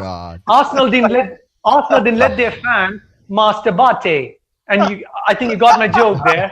Because since it's YouTube, I can't, Hope you got the message. Arsenal didn't let it, so that's how cruel this club has been to you for the past decade. I think it's only a good time and exclusive time that I'll give my verdict on the game. Yeah. This game was so goddamn embarrassing. I had to sit through every single minute of that embarrassment. Yeah. I don't know what else I can say about it. Like, these players are wearing the Arsenal crest and they're losing to Bate freaking Borisov. What the hell you didn't turn it off at 70. No, because I don't know why I didn't, because I just wasted an hour and a half of my life. That's what I'm saying. Like, I just don't know why you kept watching. What the hell is happening? Like, just don't watch Europa League until the quarterfinals. It's like my brain and my body is so used to embarrassment now that it's just like, we should keep watching it. I'm telling you, fam. Like, there's no expectations at this club. Like, I mean, we can lose to anybody. I said this. When we lost to Östersund last year, I said, nah, this club is at least with Östersund, we were comfortable from the first leg, and we could blame complacency. There is no excuse for this. Trust me, those players need a tight slap. That's what they're actually, not getting. They need a tight slap. Especially since I come from India, I know how the Indian parents do it. They need a tight slap. That's what my father says. I'm telling you, if and Auburn knows this is true, yeah. If I was the Arsenal manager and they played like that under me, like they did against Bate, they would never play like that again after I was finished. Yeah. Come on, you get hundreds of thousands of pounds, Yeah, thousands of pounds a week. Show that shit to your fans. And you'd be eating during the team talk, right, Tony? Yes. Biscuits. Yeah, but then you don't... because I want them to be hungry. So you have what a waste of pawn a premium, yeah? What a waste of pawn a premium. Oh my god. What was it? I'll tell them that if they win the Europa League for us, I'll pay for their pawn premium. Yeah, I just like to say one last thing on the Arsenal point. Like this squad, this no specific. Point, mate. You're Arsenal. Listen. Yeah, the pencil has a point. Arsenal don't. This squad, this specific group of players is so spineless. It's unbelievable. Like it's not. They've been spineless under Wenger. They've been spineless under Emery. If Socrates and Torreira do not play, if either one of them does not play, we are fucked. There's no one who's going to get stuck in and put in a tackle and fight for the badge and fight for the team. We don't. I told you at the beginning of the season, like this squad, it needs. You can't improve some of this. This squad is dead. Like this. We died. We died last year. Like there's none of these players can. I mean, Emery would be right now. A lot of them can't. I think Emery would have watched that and he'd go like he'd sip his wine and then he's gonna say, and they need investments. Piss off. No, we want to loan. I wouldn't be surprised if Emery treated them all to paella after that game. God. It's just like I just don't. The squad is disgusting. Like I keep saying this. Like the squad is just full of just. I don't even know how to describe these people anymore, man. Like imbeciles. It's just like it's not even just imbeciles. They just don't. I don't even know. Like there's nothing about this squad anymore. Like if we win a trophy this season, I have to. Emery is elite. I don't care. If we win a trophy this season, if we make a final, if we win a trophy this season or get into the top 4 through the league, I will never diss Emery again. Honestly, like, I will respect Emery with all because to do it with the injuries he's had, the lack of width, Iwobi and Mkhitaryan, your only winger, like it's just like. It's gonna be it's madness. And then the argument that I hate the most are people who don't understand football. Yeah, they say that when you have 2 world-class strikers and a good playmaker, like I'm just looking at them like really. So you just need three good attackers. Yeah, and you can do anything. You can do anything in the league with the defense we have. Jaka in our midfield. It's just like people are just not thinking. I would just like to ask you. I'll start with the non-Arsenal fans. So Sanj, I'll start with you. How well do you think Arsenal will do in Europa this season? As of right now, or my prediction at the beginning of the season? What was your prediction at the beginning, and what's your prediction now? How well we do in? I thought you'd win the Europa League. What about now? Now I'm less confident. I'm less confident. Hey, come on. Hey, Sanj, it's our podcast, yeah? Come on, you just say the truth. You don't have to say less confident. Yeah, and nothing but just finish him off, mate. It's banter season. Like, I mean, we're fucking serious. There's no. My only hope is, like I said, I think I said this last week, is that you've got Unai Emery who specialises in this competition. You've got Sevilla. Sevilla weren't brilliant. They always finished outside the top 4 in the La Liga. Yeah. So he obviously managed to get, I'm not saying an average team, but maybe like a below par team. Yeah. But they're definitely better than us. So they're not bigger, but they're better than us. So my question is, what happens if Bate Borisov knock us out somehow? That's what I see. I've already mentally prepared myself for that. You lot too much faith in us. That is. make the part Mustafi If on that goal, happens- Aubameyang missing a tap in. It's possible. Like, you people don't understand. Like, don't All put I'm anything past Arsenal. All I'm going to say is, I'm going to give a spoiler alert to everyone here and to everyone watching this. A spoiler alert. If Bate Borisov knock us out on Thursday, I will do the biggest ever rant you have ever seen in your entire life on fan. That's money. That's money. That's money. That's The money. biggest one. You think I've had some good rants so far? This will be the best one. Yeah. This will have all the swear words. This will have all the swear words, all the curse words, everything in it. Isn't it funny how it's the exact same time as this time last year where you lost 3-0 to City in the final, and that's when everyone broke. That's when everyone snapped. Everyone was chill. It's just like, we've still got him. We just have to go through Do you know what the funny thing is? No, but the thing is, I think we realized that like after we got believe lubricated it or by not. Believe it or not, you might have different opinions on this. I haven't even snapped this season yet. That's nowhere near what I'm capable of. Jesus Christ! I can't put any emotional attachment into this club. It's a waste of time. Like, why do people still think we're gonna do anything? Like, we have Mustafi. You people are not thinking. You're not thinking. Like, we have Mustafi. Well, I'd like to give a shout out to Kyle for being the last over-optimistic person in our fan base. Hey, you're missing Ty there. You're missing Ty. Kyle's still a kid. He's still growing up. You're missing Ty. He's a guy who said that he can still win the quadruple when you're having a fucking turmoil in your club. So don't forget that. Yeah? He made Claude age 10 years faster than he probably should have been. I would like to ask another non-Arsenal fan, Ash. Yeah? What was your prediction for Arsenal in Europa League at the start of the season, and what's your prediction at now? the start of the season, I was convinced Arsenal would not win it. It's because of Chelsea. It's because of the way they play the ball, and then after now, I mean, like you have the sides like Inter, Lazio, Sevilla. Inter's trash. Yeah, you can say they're trash, but then they're all at the level of Arsenal. Definitely better than Arsenal. Definitely better than Arsenal. Yeah. All right, I was too kind there, but then they're definitely better than Arsenal. So there's no chance, mate.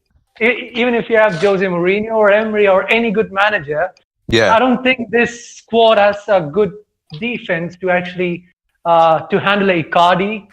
Put it this way. Imagine Icardi against Mustafi. See how terrifying it is? These players. I can't even imagine. Yeah, that's what I'm talking about. I can't imagine Mustafi. These players are so spineless, that the only silver they've touched is David Silva when they tackled them off the ball. Oh my god. Yeah, and then don't hate me. It's because I'm just saying as it is. I don't think Arsenal have a chance. But then if they do, it's only because of Emery and nothing else. Yeah, obviously. Nothing else. If we make top 4 or win anything, Emery deserves all these people who are insulting him deserve to give him a huge apology. Honestly. Oh, will. Dead, if he gets to top 4, wins us a trophy, I'll be the first person in the queue to apologise to him publicly. Yeah. But it's not going to happen. Anyone who's trying to hype the squad is just delusional. That's what I'm trying to say. Anyone who's trying to say that the squad is good enough to win the Europa League, please stop it. You got no chance. Look how far we've fallen. Like, I mean, we don't have a squad. The Europa club is gonna kill. I don't know what's gonna happen next. Like, I think we're gonna. Oh my god! I think you got unlucky. There are the depression pills right now available in the UK. I mean, you could actually pre-order it right now. Wolves stand more chance of winning the league this season than we do winning Europa League. I'd say yeah. Come on, let's be honest. It's our season. It's our time. I think you got unlucky with the injuries to Bellerin and Holding. Come on, mate. Still. I know. I don't think the centre backs are good enough. Are you telling me with a full fit squad? Look at our starting lineup. Yeah. Bellerin, Holding, Socrates, Monreal probably because I read him over Kolasinac. No, but then I'm talking about the competition. Yeah, I'm saying, do you think that lineup? Come on, we can do something in that competition. I would have more faith in. Yeah, you could do you could do something against bad teams like all these mediocre teams. But then when you face Inter, I don't think you can because they actually have a really good lineup as well. No, I follow Inter along. My problem is Inter's not good enough to be like our full squad. My problem is even if we get past Bate, come on, they've got a good defense. Imagine if we get Napoli in the next but round. like they get exposed too much from the midfield. That's like my problem with Inter. Like Inter, it's just the But then inside, they gladly sit back and defend at Arsenal, and then they just get that cheeky goal, cheeky wonder. But what I'm saying is, like, when we had our full squad, this was not happening. Like, we were playing much, much better than when we had, because or was it they just got lost? I mean, they lost their heads. Once they got success in them. Maybe it's inexperience and something like that. I don't know. It's become a joke right now. Yeah. So I can't gauge whether it's been a good season or not. But then Emery's trying to do something good for the team, and he's the only manager right now who's actually. Let's say the top level. The only people, if BATEred Borisov knock us out, the only people that are going to benefit from that is BATEred Borisov fans, AFTV, and Fan Park Live, because I'll be giving Fan Park Live views. Make sure you shout this up. Hey, save it for us, okay? Like, we have RantBoys. The RantBoys. I like to end the Arsenal point on this. Unai Emery might be a specialist for winning the Europa League, but this Arsenal squad are specialists for being spineless fucking failures. Spineless failures. That's what our squad specializes. And until we get rid of all of this deadwood piled up at this club, we will not be any better.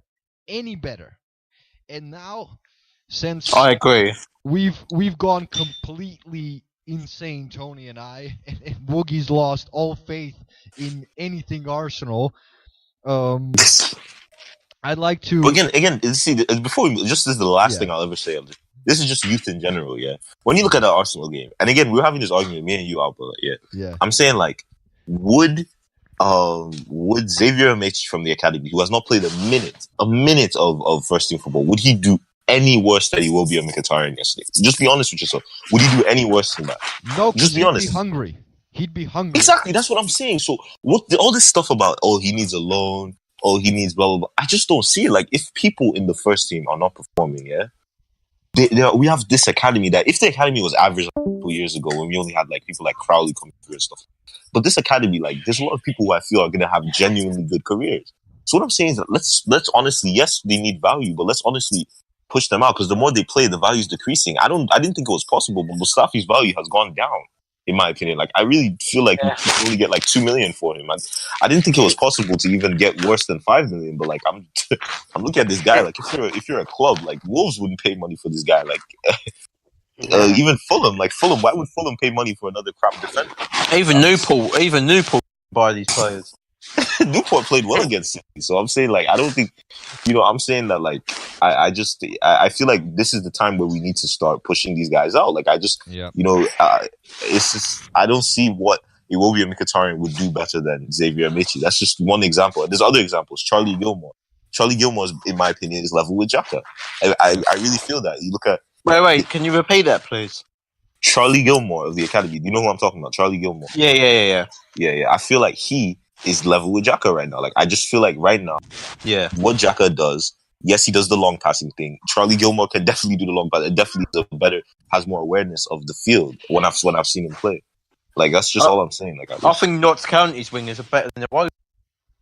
Defo. Like, I mean, if at this point, like, on our entire squad, I don't even rate them anymore. Like, honestly, I can't, because I don't know how low they can sink. Like, I don't know how low these people, because they keep disappointing me to levels I didn't even think were possible continuously. Like, the fact that Mustafi makes the same mistake of not looking to his left and right to see if somebody's there.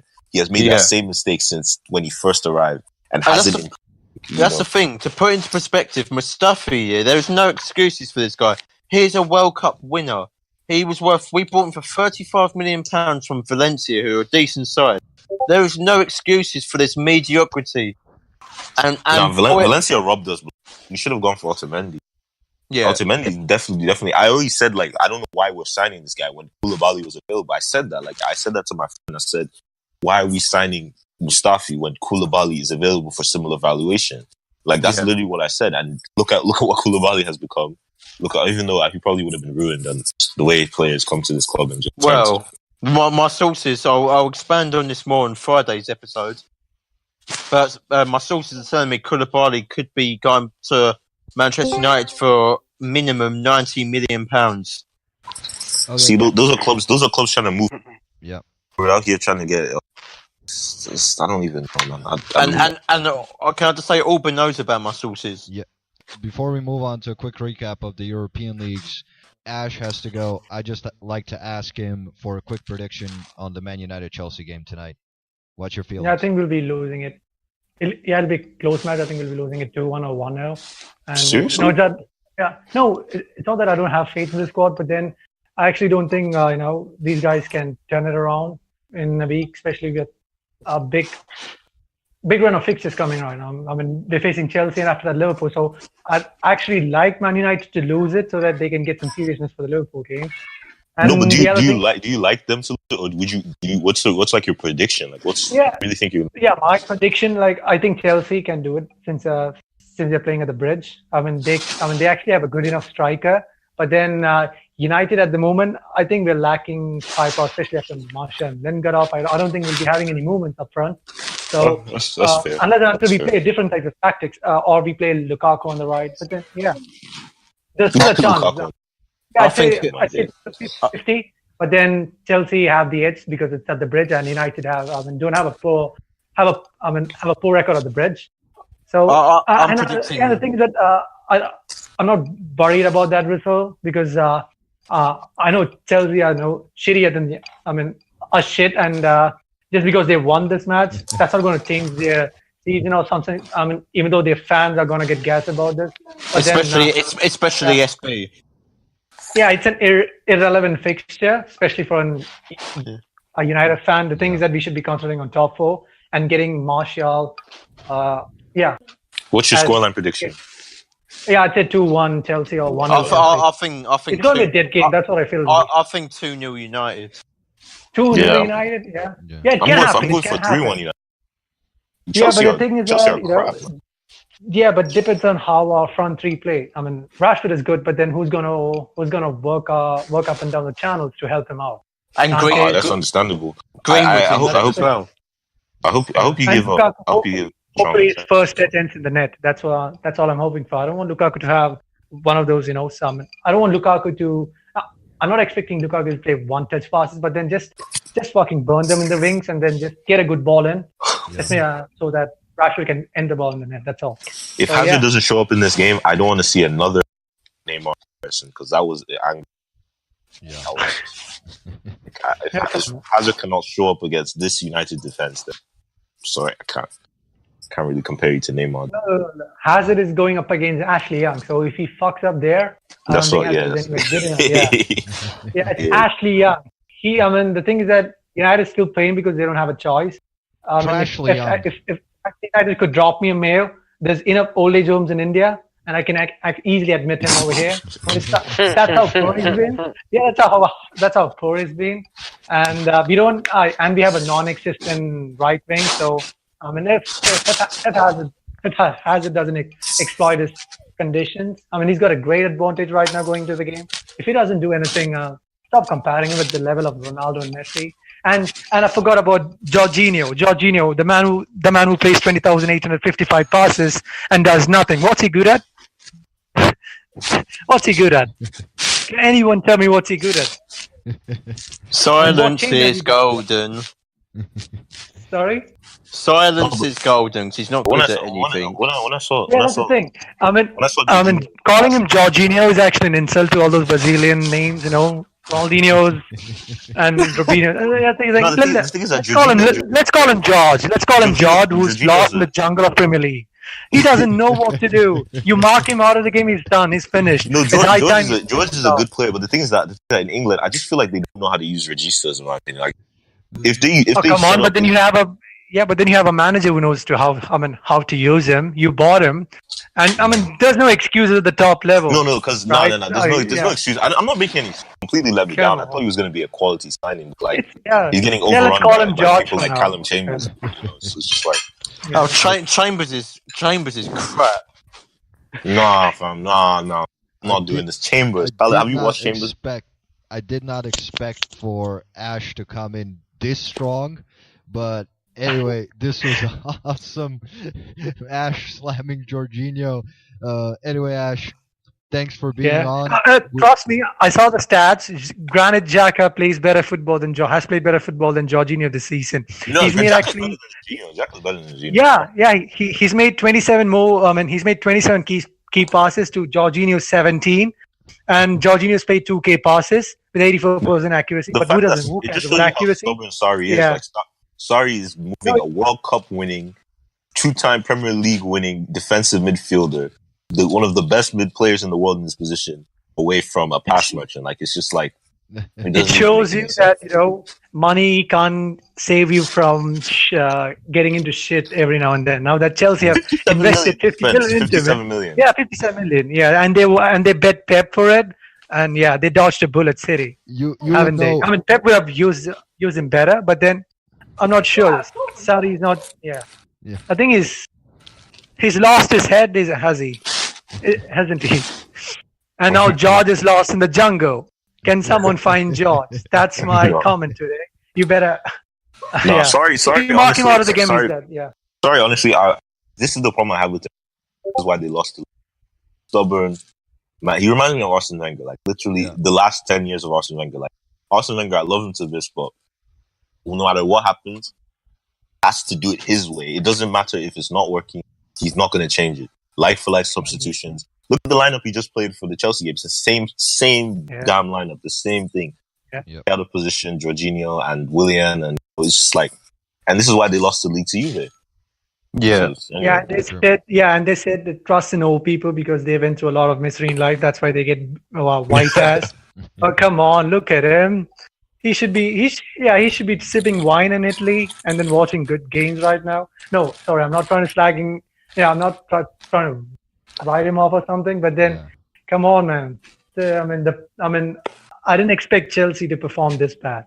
That's all I'm trying to say. I'm not trying to say that he should retire out of football, but then that's how poor Chelsea has been. He's made a guy from India slag him off or something. Yeah, Mr. Angry Rant Man. Anyway, from one Mr. Angry Rant. From one Indian to another, Ash. It's been a fun ride. Hopefully, we'll see you later. I know you gotta go, so thanks for the call, man. Sorry. I think I have to go too. Is there anything else? Yeah, it's good. If you need to go, we're good. With Sanj, me, and Tony can handle it from here. Yeah, the thing is that great podcast. Harley reminder, Arsenal still lost to BATEred 1-0. Just make sure, Woogie. I just want to make sure. Anyone forgot. Yeah, in case anyone forgot. All right, and also another reminder: Iwobinho is the best player. All right, see you. Get along. Wogi is not allowed back onto the podcast. You're fired. Anyway, thanks, guys. Moving on to La Liga. Guys, this weekend, just as we thought that Real Madrid were coming back into form, they lose at home to Girona 2-1. Sergio Ramos gets sent off. Sanj, how happy are you that Sergio finally got his sending off and they're crumbling? Yeah, I don't really care about that, to be honest. It's the history now. Can't hold on to it.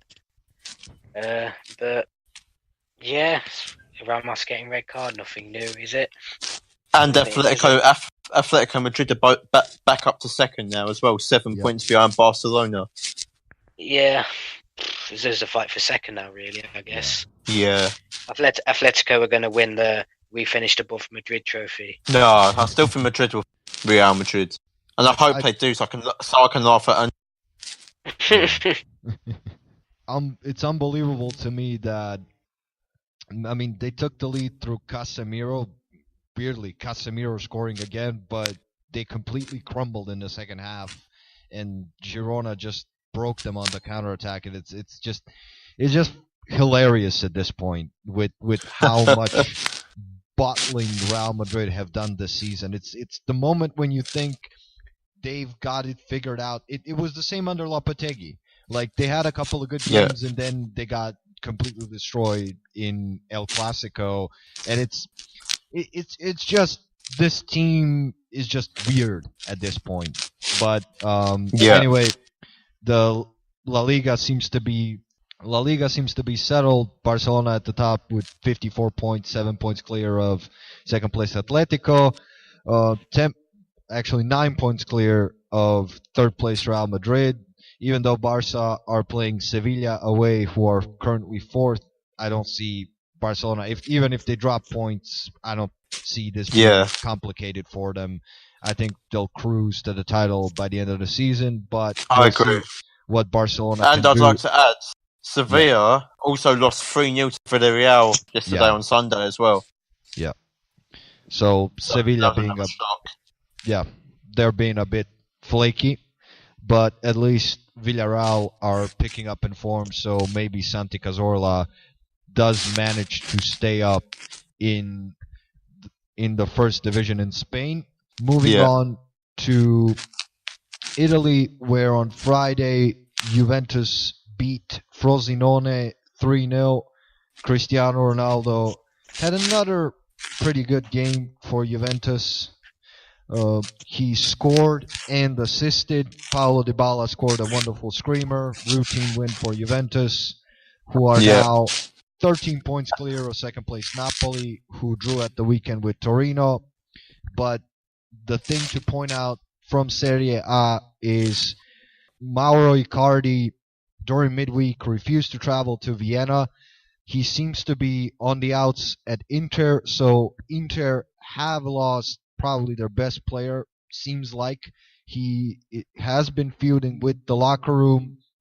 His wife and agent Vandanara came on to a television program in Italy and said that Mauro's teammates are not offering him enough service, and that's why he's been on an 8-match goal drought.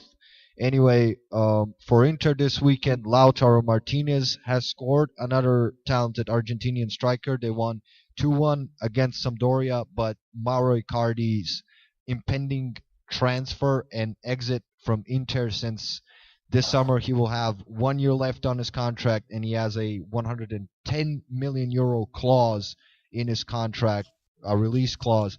He is definitely one to watch for an exit and possibly a move to a Real Madrid or quite possibly Chelsea if they don't decide to retain Gonzalo Higuain, and they do need a top striker.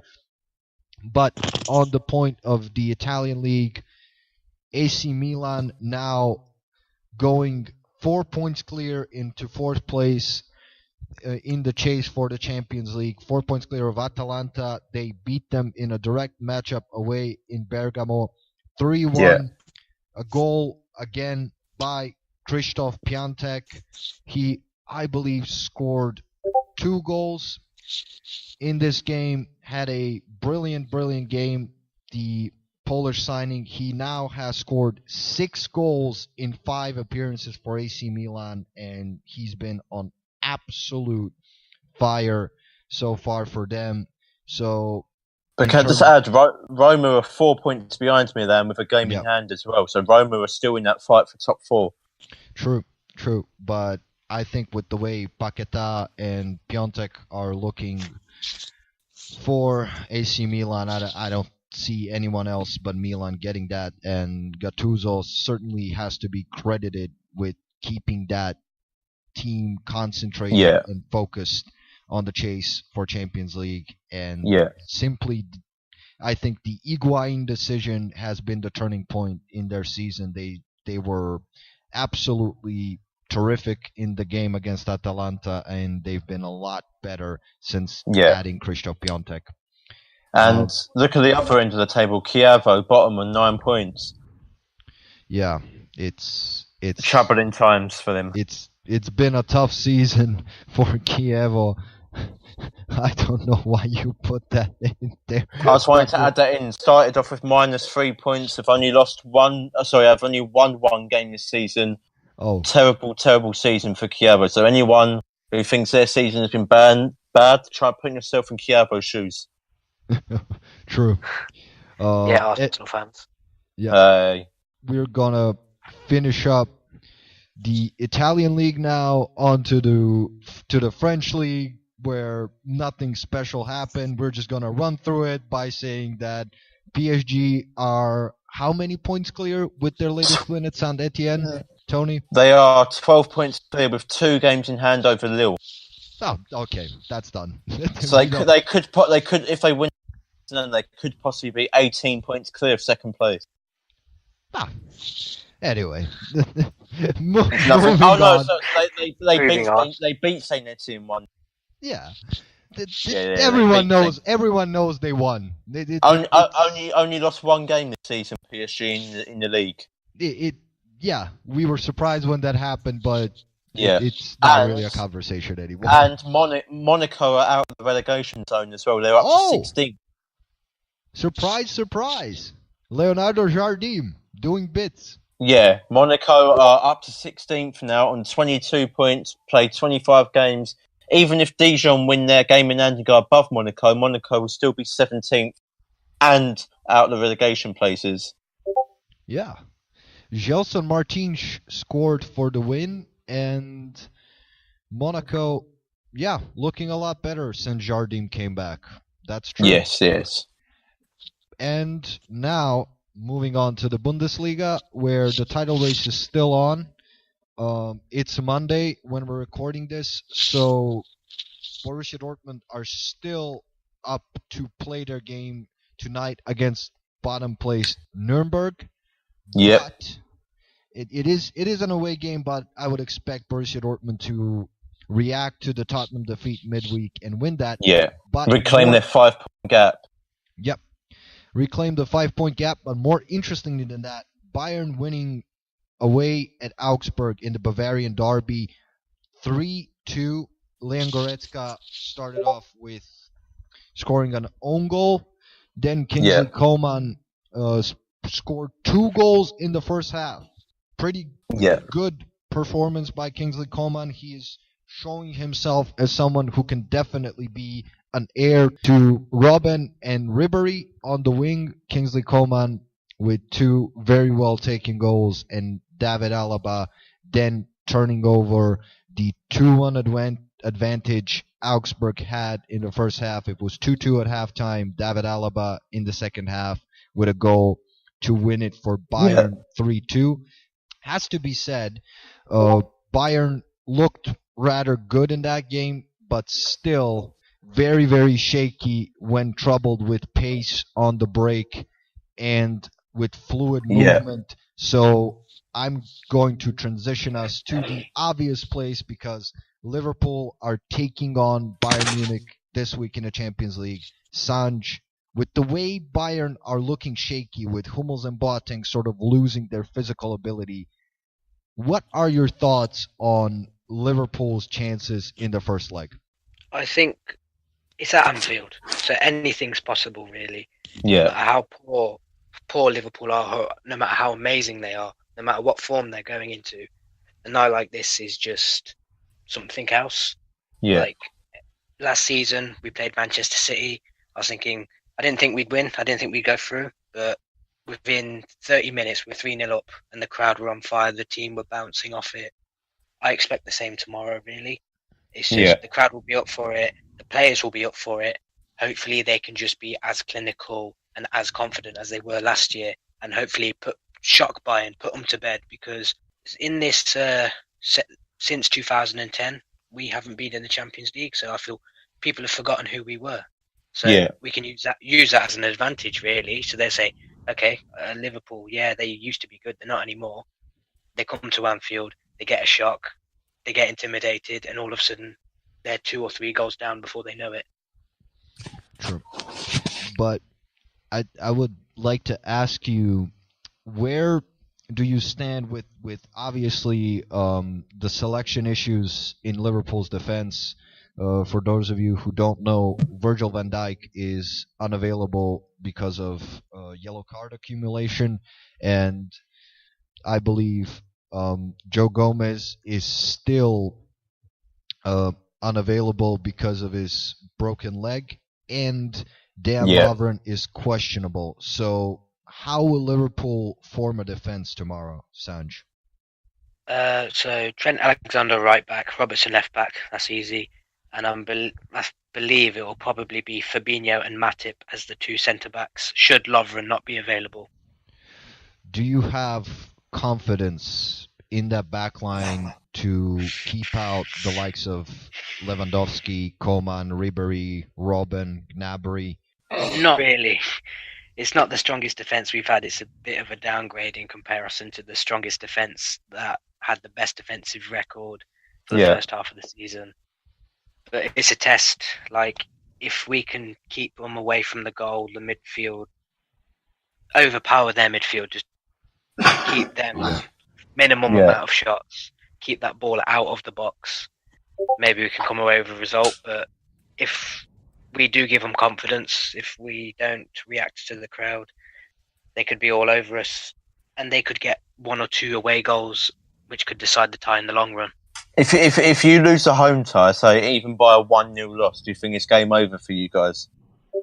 I wouldn't say it's game over, but it'd be unlikely we'd overturn it. Like, I wouldn't say I'm not watching the second leg, it's game over. I'd still believe my team could maybe get 2 goals, because we'll have Van Dijk back for the second leg, so maybe would you be like, don't concede, get a couple of goals, we're through.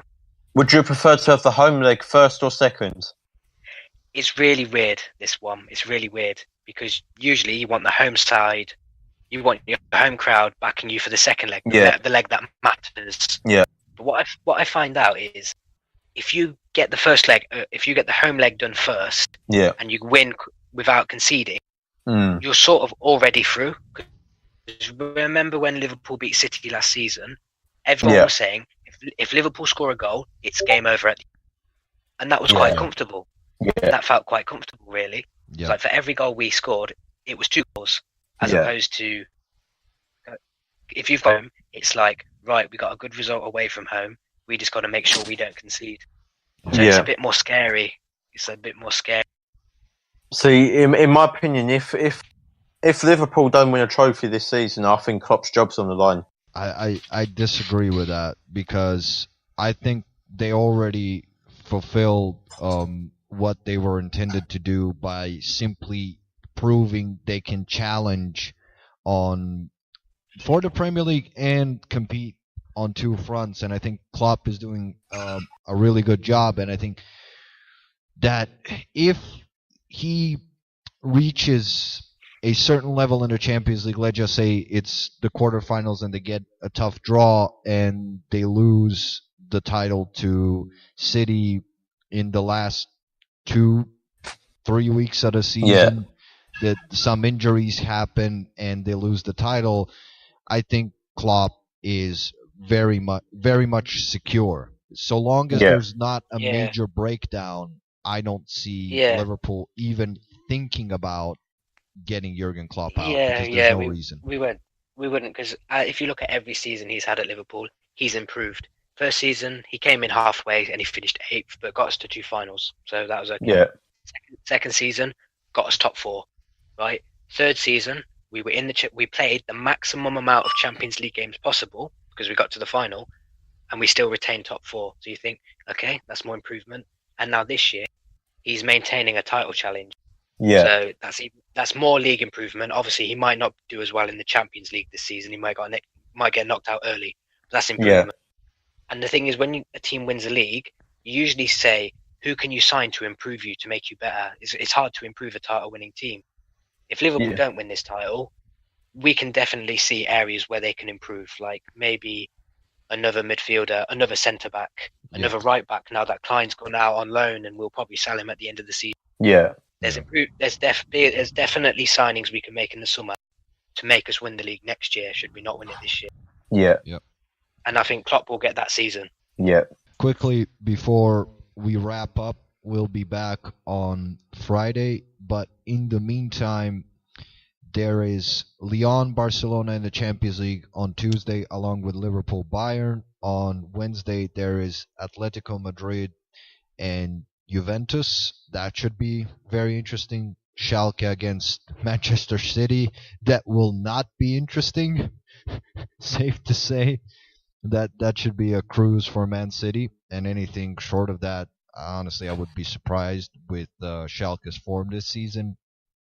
But mainly, I think I'm interested in the Atleti and Juventus tie, and that should be very, very tasty because I still wonder about Juventus's capability of breaking down a team like Atletico. I don't know. Yeah. How do you guys feel about Juventus sort of being forced to play against, I would say, their own game? Pragmatic, keep it tight, play on the counter. How do you guys feel that would shake out? I still think Juve have got enough quality to get through that, and I hope they do, so I can wind Andres up. I'm not going to lie. I do believe that Atletico still haven't got that quality to take down Juve. I think Juve are one of the top contenders to win the whole tournament this season. Yeah, I agree as well. I feel it might be a bit of a stalemate, it might be a bit boring. Yeah. This is why they got Ronaldo, for nights like this, just when it's a bit tight, a bit boring. They just need that bit of magic from Mr. I know how to do this, Mr. Champions League, whatever you want to call him. Yeah. He knows how to do it. If there's a spot kick, he's going to score it no matter Ronaldo's done it all. The pressure's off Ronaldo. He's done it all. He's been there. He's done that. Yeah. He's done what he's had to do at the highest possible levels. It's normal territory for Ronaldo in these big games. Yeah, I feel Atletico sort of lack that as well. Yeah. And one thing I'd like to point out with Ronaldo is that he absolutely loves scoring against Atletico Madrid. He's been their nemesis for years. He scored a ton of goals. I know for a fact that there was a statistic when this draw came out. I saw a stat that Cristiano Ronaldo has, from the big teams in Spain, scored the most goals against Atletico Madrid. He scored more goals against Atletico than he did against Barcelona, Sevilla, or Valencia. Yeah. So, absolutely. Wow. Absolutely. But then again, Morata has a thing for scoring against his old club, didn't he? True. He did it for Juventus against Madrid. True. Now he's Atletico playing against Juventus. But I think Morata's morale is too low now. I think after all the fiasco at Chelsea, I think Morata is never going to be that Morata again. Maybe. You never know. He's in I don't want to say a softer league, but not as physical. Maybe a league that's more better to his physical traits and his play style. And it's Europe. Europe's a lot more technical than the Premier League. Yeah, he's better. He's better with Atletico because it just shows Atletico's level, and that's what the level Morata's at the moment. Yep. But anyway, at the weekend, Morata didn't score and had a very clumsy assist to Griezmann.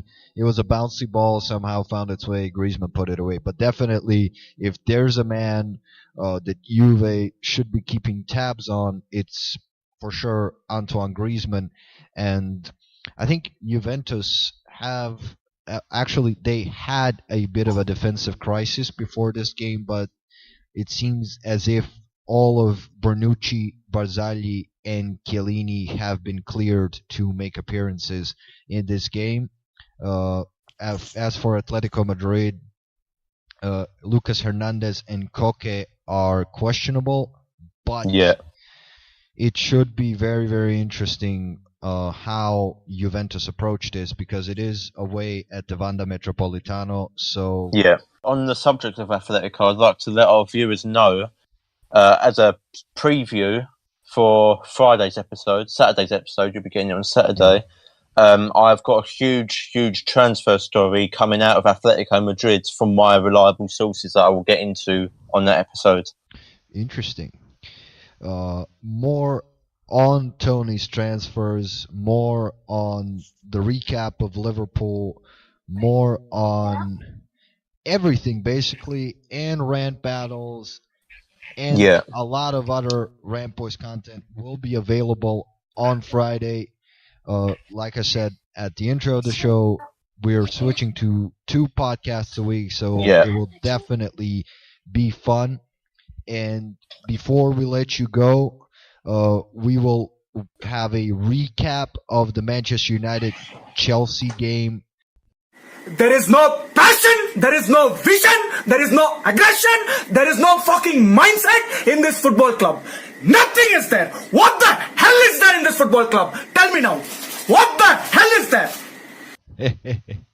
Anyway, guys, we've just watched Manchester United defeat Chelsea again. Chelsea with another derby defeat, losing 2-0 in the FA Cup away. Eden who? Eden Bastard. Has been. The disappearing act. This is unbelievable. This Chelsea team is completely lifeless. Let me start with you, Sanj. From the Liverpool standpoint, are you worried about this Man United team now with the momentum they seem to be picking up, given that the game is approaching soon? Yeah, it's quite scary, to be honest. Like, when they lost to PSG, I was thinking, okay, hopefully maybe the hype train of Ollie has been stopped, but they've just gone to Chelsea, won fairly comfortably like they did at the Emirates, to be fair, and they've got their form back. Like, PSG was a tiny blip, and now they're back on it, and now they're going to be 100% all guns blazing for that Liverpool game now. Young's coming for you. Young's coming for you. Mohamed Salah, Young's coming for you. Young plays right back, so he won't mark Salah. But he's still... Listen, that backfired miserably. Dan is still pumped. Dan, how excited are you, especially with the performance of Pogba, because he bossed it tonight? Pogba is like the best player in the Prem right now. I agree. The guy was absolutely on form tonight. I mean, that diagonal ball to Herrera, I mean, I get it. Marcos Alonso is completely lost. He was lost on the second goal as well. Rashford coming in behind and getting the cross in, but... You're cutting out, Uber. You're cutting out. Seriously. Oh, fucking hell. Why every single time? Anyway. I think it's a Croatian connection ain't working properly. Oh, I got 4G, by the way. Yeah, 4G in Croatia. 4G in Croatia is like the 2G here. Yeah, the BATE Wi-Fi code. BATE Wi-Fi. Shut up. It is Slavic Wi-Fi, so it should be rather good, because one thing we're good at, we're always the mechanics, the technicians. We always service. We always do the service in the West. They always outsource the mechanical stuff and engineering to Slavs. Yeah, continue. You said about Alonso. Yeah, I was talking about Marcos Alonso being lost again. Like, yeah, it's kind of funny at this point. It's not even that the Chelsea are trash. It's just how lifeless they are. I don't think anyone expected that they'll just fall over and just die like they did. The moment the moment that first goal went in, it was just dead. I mean, yeah, for me, from what go on. Chelsea played their strongest lineup today. We didn't even have Lingard or Martial on the bit. That's what I was going to say. For me, the only player that actually seemed like he was trying in the Chelsea squad was Hazard. He's the only one that seemed to be moving, actually trying to get forward, trying to create chances. Higuain was pointless today as well. No, I thought he was decent in the first half. Well, I don't understand quite the purpose of Marcos Alonso in this team if he's not allowed to cross the ball. Then why is he playing? Because he can't defend. He is not. He's not honestly a good fullback per se. Yeah. But he does have technique. He can cross the ball. So if he's not crossing the ball, what's he doing? If he's not, he reminds me of a right-sided version of Kolasinac. He's a left back, Tony. Yeah, you are correct. Yeah, he reminds me similar to Kolasinac. The digestives are getting to him. I'm definitely keeping this in. Instead of dipping your digestives in tea, do you dip it in whiskey or something? Maybe. I'm full up now. My brain's gone a bit frozen. Have you eaten enough of your fridge? I think so now. Yeah. God, I mean, Dan, you should have heard it. Like it was not even the digestive biscuits. We started off the pod today, and he was like eating. 15 minutes into the pod, Tony's already eating. Man, food is energy, man. Yeah, but you don't need energy to talk. He's stress eating. It's a stressful time. I'm stress eating. It's stressful to be an Arsenal fan. Yeah, look at Claude. Yeah, look at Claude, exactly. Look at him 5 years ago. He was a skinny little rat, and now look at him with his belly. Yeah, he hasn't done his GCSEs yet. Nah. True. But I think that might be the Peronis as well. For me. Maybe. Nah. I said it might be the Peronis as well for Claude. Oh. Yeah. But anyway. Yeah. To United though as well. Yeah. I think Pogba, as we already hit on, Pogba had an outstanding game. He definitely had Kante in his pocket as far as I was concerned. Like, Kante was quite dead in the game for me. Can Pogba, I just comment on that? Yeah. Go on. Sarri is an absolute clown. Like, you have the best CDM in the world, and you're playing him out of position. Yeah. And they were even saying when they brought Christensen on, they reckon that was a political move.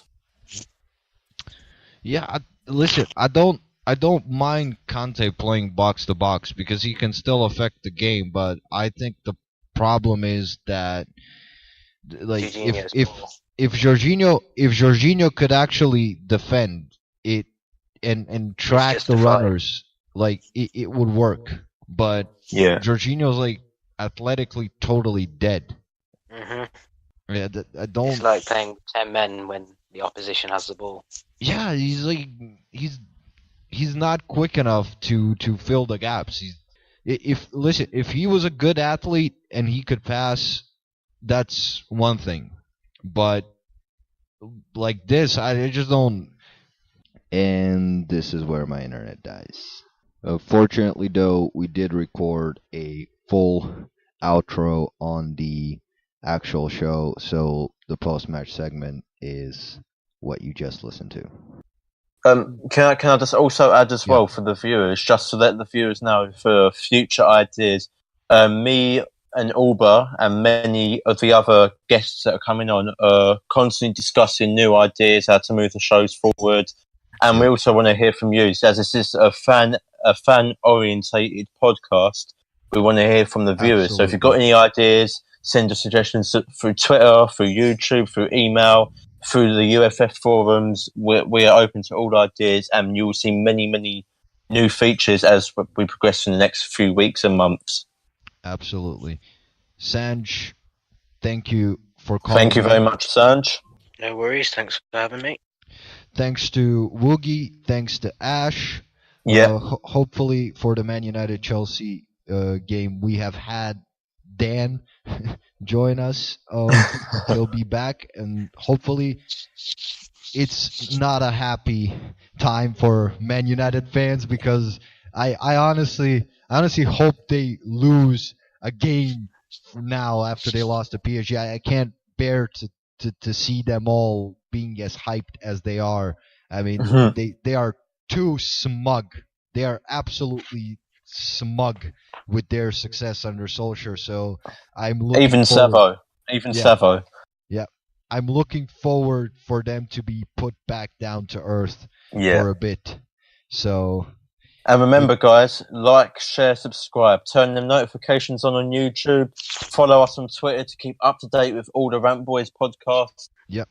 See you guys on Friday. Thank you for listening. Thank you for tuning in. Goodbye.